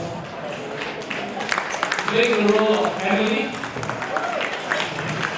and opposite him we will have Gigi Lai playing the role of a yet unwritten role of Emily's mother-in-law. It is going to be a play that is going to be performed once. It is not going to be repeated because economically it doesn't make sense. The real production on 1 hour period. So it's either you see it or you don't. we hope you get to enjoy it. We hope you get to be part of it. And certainly, we hope that the production is functional. We already finalized the details.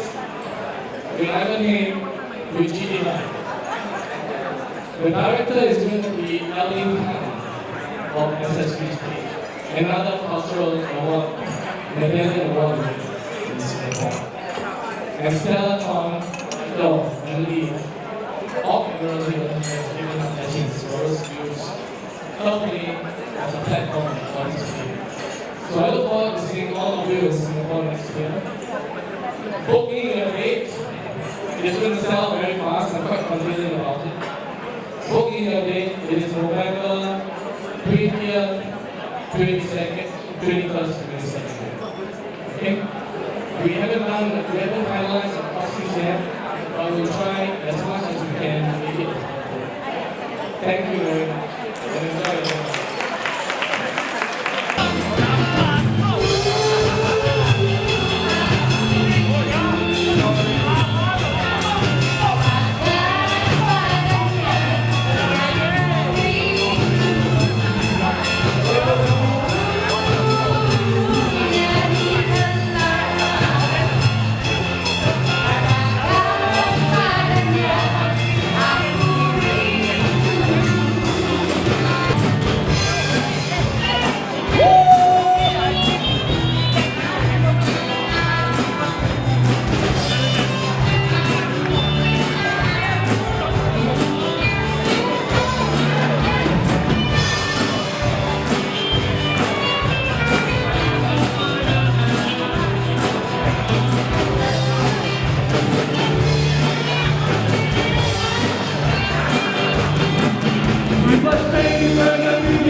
Kita pulang hari sudah jauh malam. Hari pulang, kita pulang hari sudah jauh malam. Kalau ada jarum yang patah, jangan disimpan di dalam peti. Kalau ada jarum yang patah, jangan disimpan di dalam peti. Kalau ada sikap yang salah, jangan disimpan di dalam hati. Kalau ada sikap yang salah, jangan disimpan di dalam hati. Hari pulang, kita pulang.